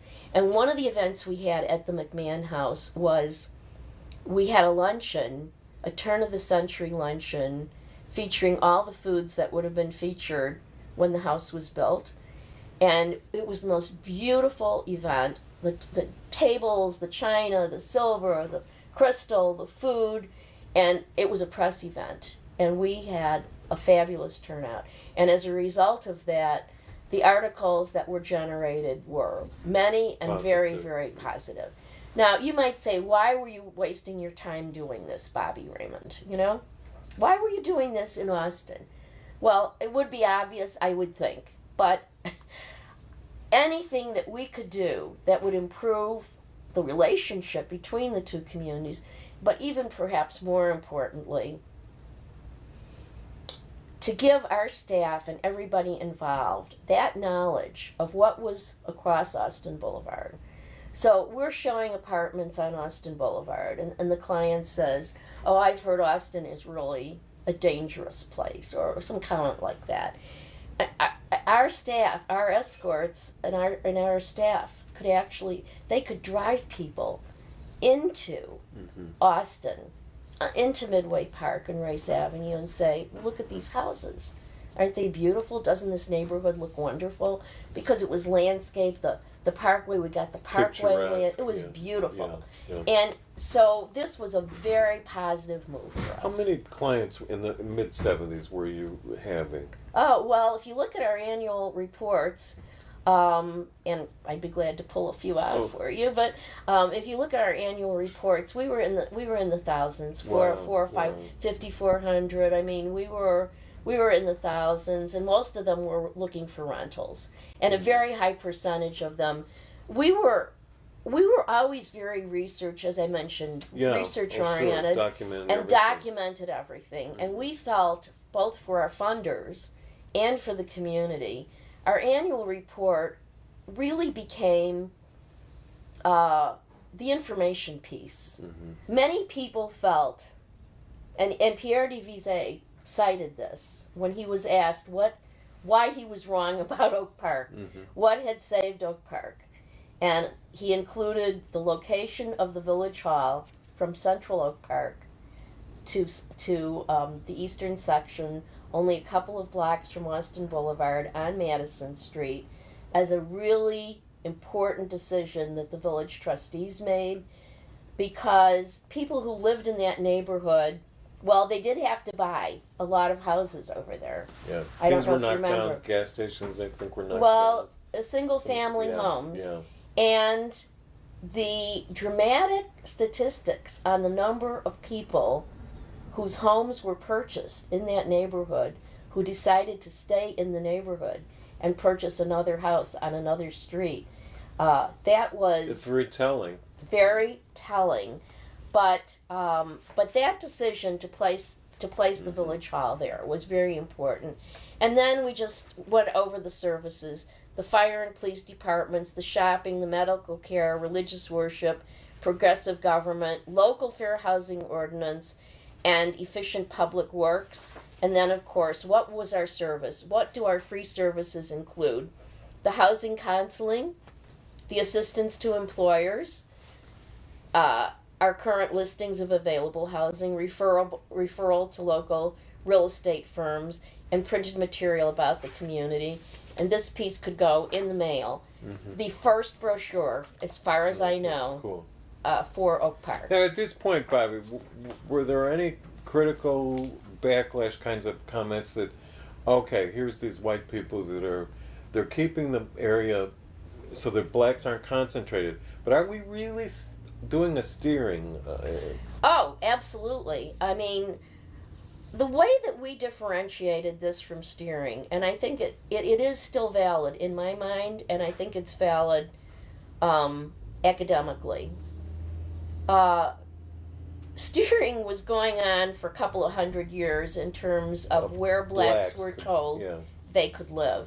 Nobody had ever before really said, we're going to have a community. Well, I shouldn't say no one, because some of these other communities, but let's say until really the 50s and 60s, nobody had said, this is your choice. Surely no one in this region. This is your choice. And I want to say that many of our black clients did not choose what we might have chosen for them. The final choice was always theirs. And so if a black client wanted to look on Austin Boulevard and wanted to rent on Austin Boulevard, they weren't prevented in any way from doing that. When I say that our program really had to deal most critically with white demand, I hope that's not seen as a racist comment. It's a race-conscious comment. Mm-hmm. And I think unless we're race-conscious in the society about education, employment, and housing, and many other issues, even today we're finding that segregated schools don't benefit black students, and they don't benefit white students or other racial groups. That segregated education and segregated housing go hand in hand. So if you have segregation in housing, you're more likely, obviously, to have segregation in education. So as far as the accusations about steering, we handed every client, when they walked in the door, our policy card. We were tested by some folks in Chicago who decided to test all the fair housing agencies. And we were the one that came out smelling like a rose, the only one really that told people up front what we were going to do. This is our policy. We are here because we believe in diversity. And so we are referring clients to housing based on our policy of diversity throughout the community, not just in one location, and not subscribing to this idea of block by block racial change.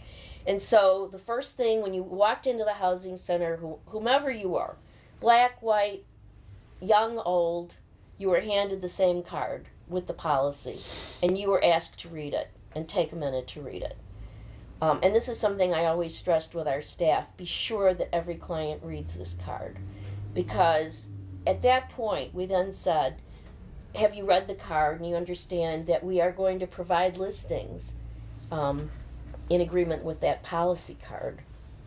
So the other thing that we were doing very early on, we were part of the Leadership Council for Metropolitan Open Communities network of housing centers. And that really meant that we could open access in any suburb to a black client who was steered to Oak Park. So obviously, if they logically wanted to be in Oak Park, we're working to help them in Oak Park, River Forest, Forest Park, this area. But if we saw a client, for example, a Chicago Bears player we had came in, now they were, I don't know if they still are, but they were practicing, I was going to say rehearsing, not quite right for football, but they were practicing in Lake Forest, am I correct? And this guy had just moved from a newer house in someplace in this, I think it was Texas or Oklahoma. And when he got to Oak Park, he said, well, is all your housing this old? I said, well, it's a pretty old community.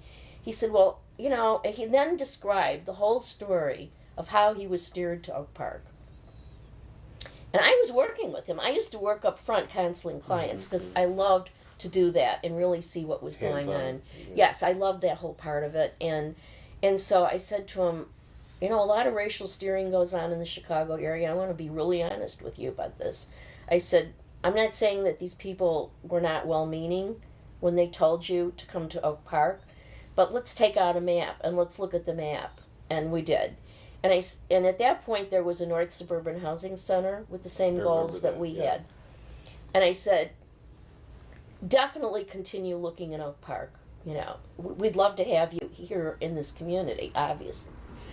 But at the same time, if you'd like to look, if you like me to call North Suburban Housing Center, I'd be happy to do that, introduce you to the staff on the phone, and you could also look closer to where you practice.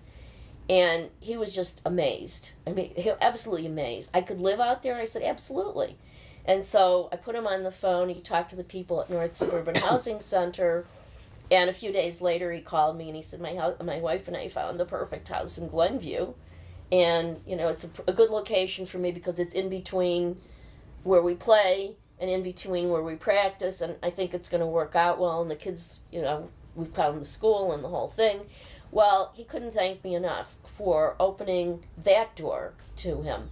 And I think as I really witnessed one-on-one these kinds of exchanges and seeing the evils of what racial steering was about limiting people's choices. And this is where I really think it's important to say the idea of limiting choices as opposed to broadening choices. Take Oak Park, yes, you can look in Oak Park. You can rent, you can buy in Oak Park. But let's also consider the broader field. Because let's think about a white moving to the Chicago area. And I always used to think about this. A white person has a job transfer, or they're going to be working, let's say, on their residency at a hospital. And they just sort of go through this inventory. Well, let's look at a map. Let's see which communities fill our needs. Where can we afford the housing? Where will our kids go to school? What would be the most convenient transportation? There's this little checklist that you go through if you're white. If you're black, today things are improving. I want to say that. With a whole new generation of professional African American college graduates who are used to being in an integrated setting, are used to having full access. It's improved, but it hasn't disappeared. It hasn't disappeared. And this idea of being comfortable, what does that mean? Well, I think you'd be more comfortable in Evanston, let's say you and your wife, or I think you'd be more comfortable in Oak Park. What does that mean? It means people won't stare at you because you're a biracial family. It means that they won't be nasty to your kids if they're biracial kids. No, unacceptable. Unacceptable. That point of view to me is unacceptable. This is the United States. We all have equal rights. We shouldn't be steered. So, long answer to a question about steering. When people asked me about it, I gave a very long answer because I felt steering was evil. And I felt we were absolutely not steering. We were opening, we were broadening opportunities.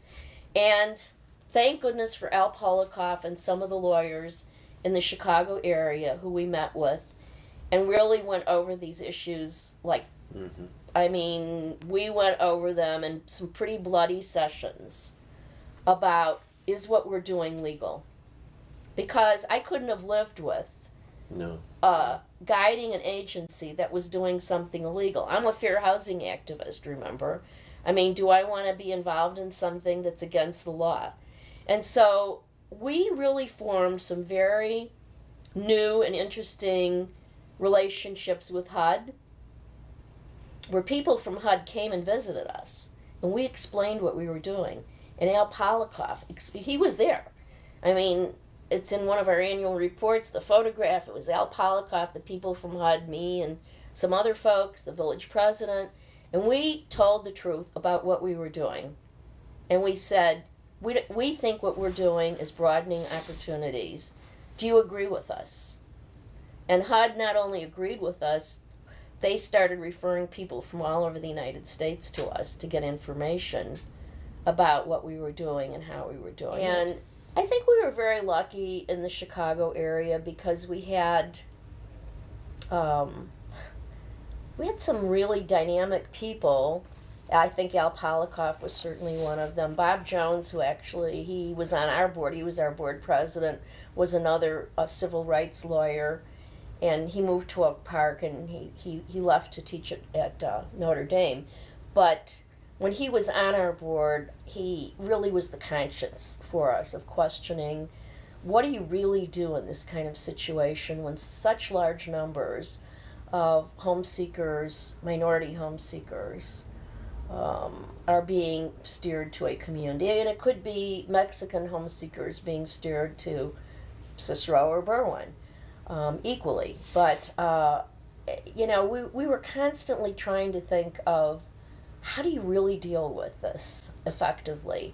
And we felt that the regional approach, almost from the beginning when the housing center started, even while we were still at the church, we worked with the Leadership Council to develop tours to Palatine, because there was reasonably priced rental housing that was appropriate for some of our clients, and the Leadership Council was part of working on that with us. Now, you probably know the Leadership Council closed several years ago, no longer exists. So there is this huge void of a regional fair housing organization like that.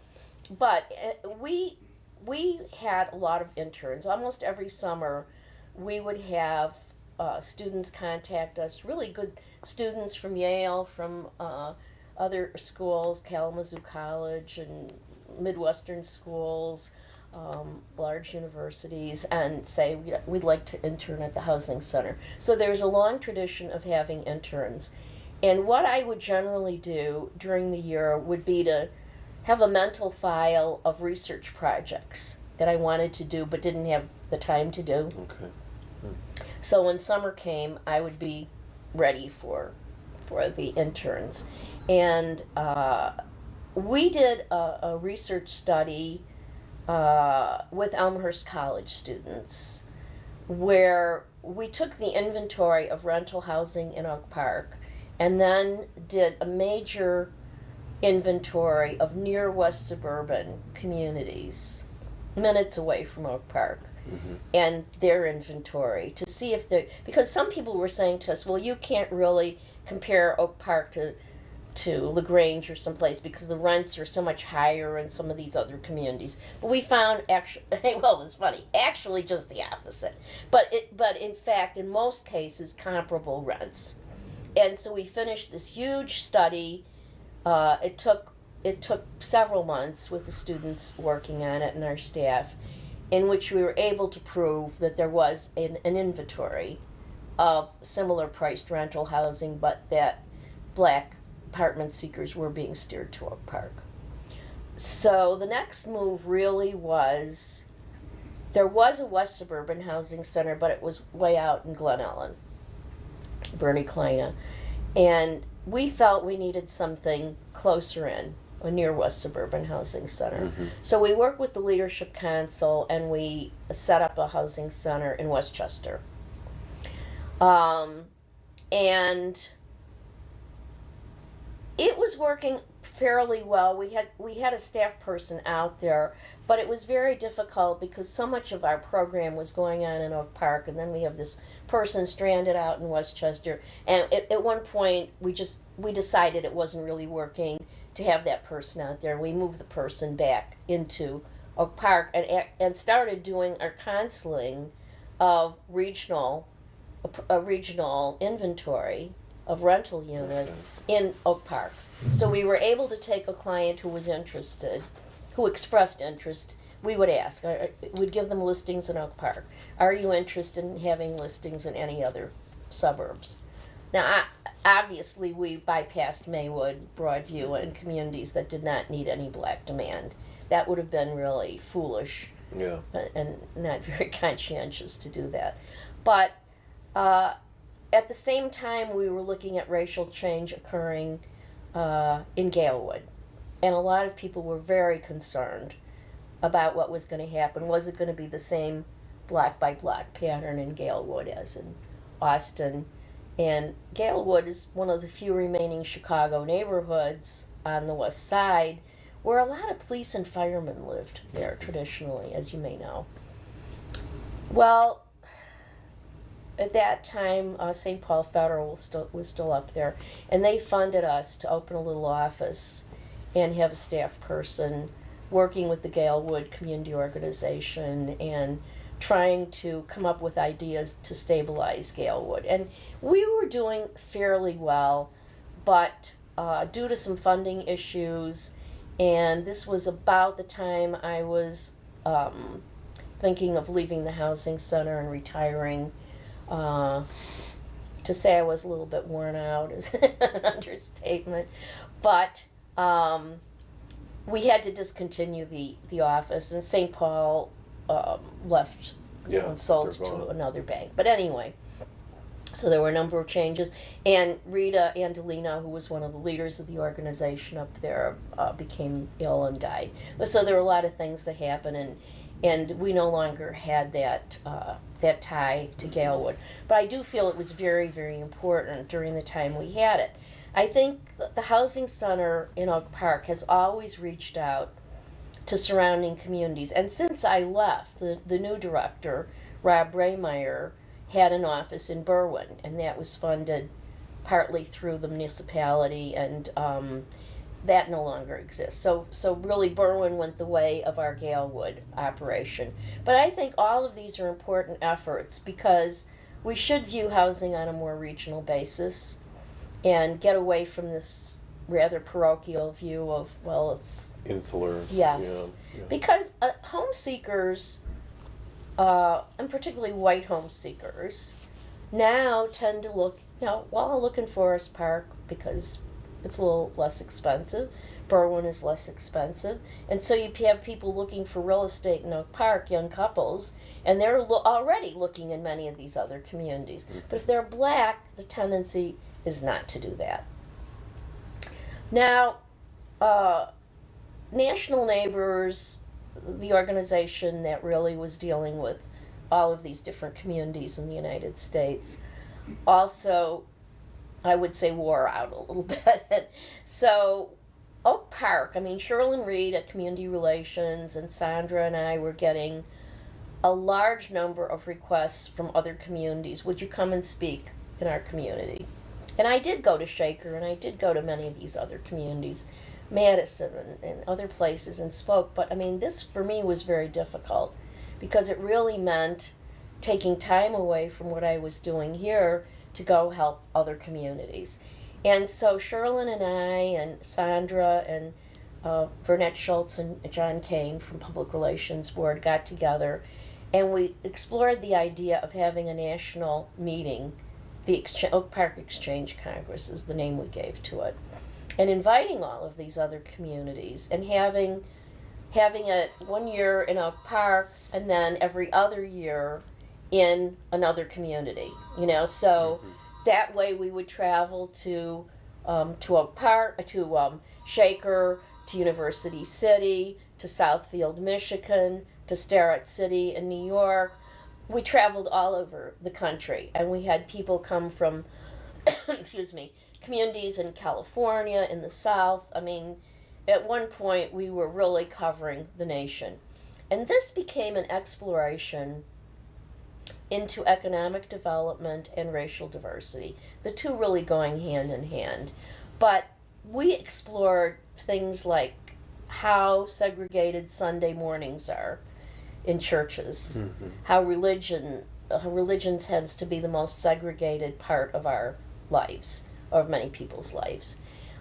We explored education a lot.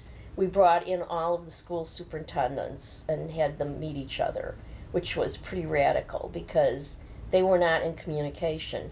So if we had an achievement gap in Oak Park and they had an achievement gap in 10 of these other communities, doesn't it make sense, you know, for these school administrators to talk to each other about what they were doing? What were the approaches, the creative approaches? I am a big believer in borrowing ideas, sharing ideas, recognizing that one community's good idea might work in my community. And the Exchange Congress was a huge, huge success. In the beginning, we housed people in local homes. We were able to do that. And that in itself added a dimension to it. People made friends.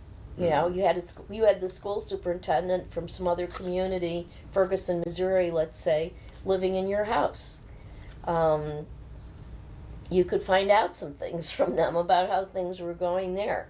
So it was extremely successful. I was a vice president, and Sherlyn and Vernette, and well, Vernette and John are gone. They're both deceased. Cheryl and I are still around, Sandra's still around, and many of the people involved. It gradually tapered off a bit. We continued to meet on a smaller scale, even as a Chicago area Exchange Congress. But I think during the time that we had it, the long period of time that we had it, that the Exchange Congress played a very important national role. And people were there from HUD and the city of Chicago and, you know, village governments in Evanston, for example.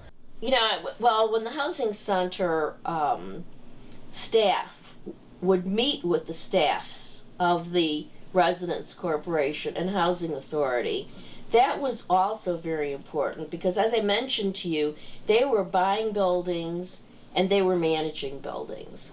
Frank Muriello, who became their executive director, this is after Phil Hickman and some other changes there, when Phil went on to private, he went on to a private development company.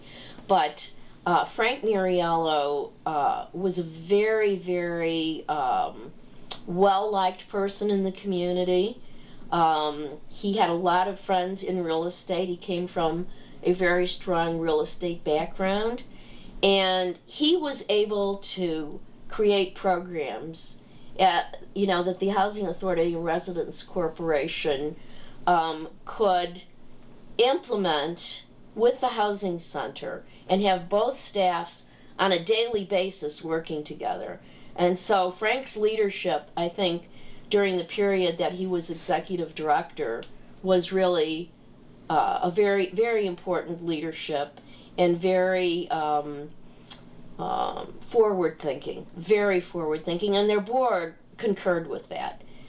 There were many people on the board of the organizations, the Housing Authority and Residence Corporation, who really understood what it took to take some of these bad buildings, fix them up, and then provide really good management and getting a good mix of tenants in and good resident managers. Often the resident managers were young couples who came to the housing center. Really? Yes.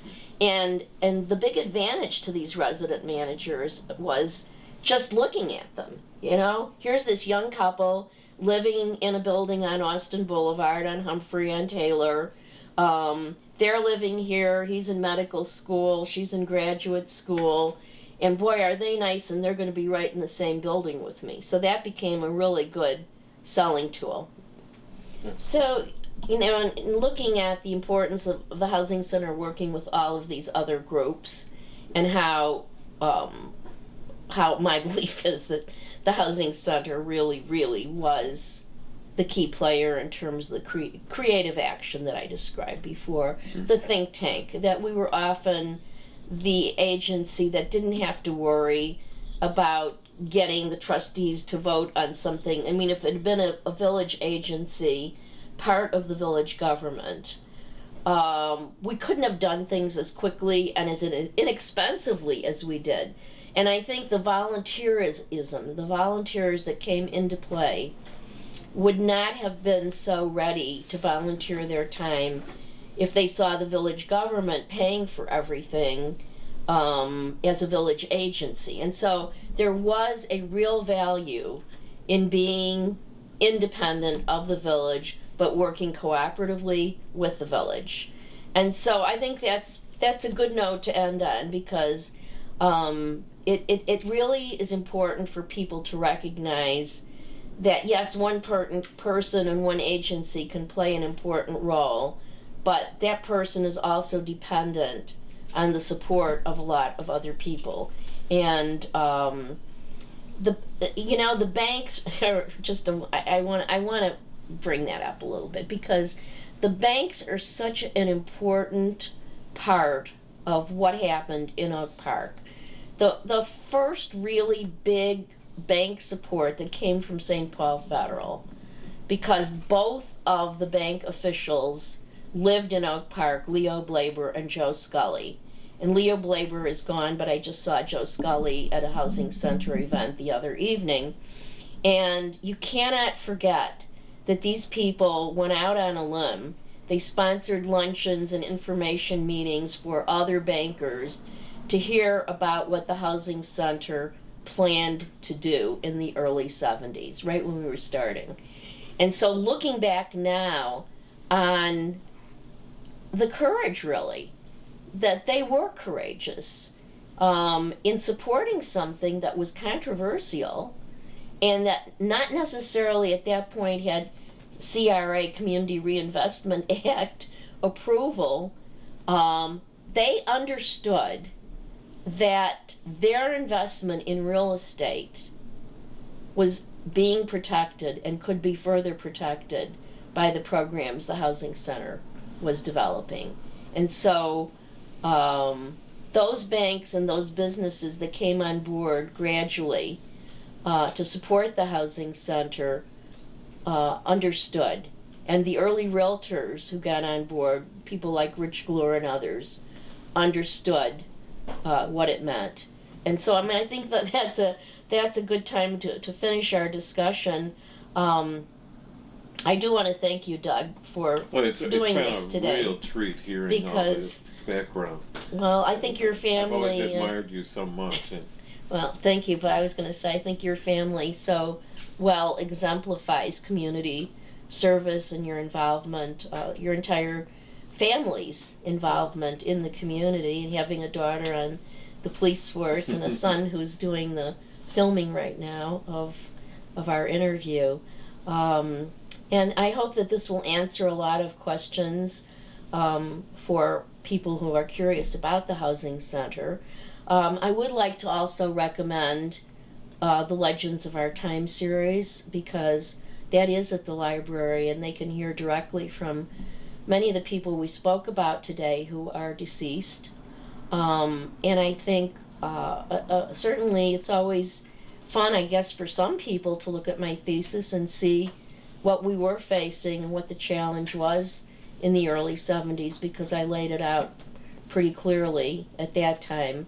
And then there's so many other good works that have been written since that time. Carol Goodwin, who of course volunteered at the housing center, her book, which compared Oak Park and Austin, was important, and so many Managed Integration and so many other books that appeared that talk about the Oak Park strategy, if we want to call it that. But but I think a person doing research on Oak Park in years to come, hopefully, they will find my relating the story of the housing center useful, not just in terms of our issue, but what a not-for-profit organization can do on a shoestring, never spending a lot of money and not in a very fancy location, and probably paying salaries that are not equal to working in corporate America. But not only would I like to thank you at this point, but I think all of the people who worked at the housing center and helped to make all of these programs a reality. Oh, yes.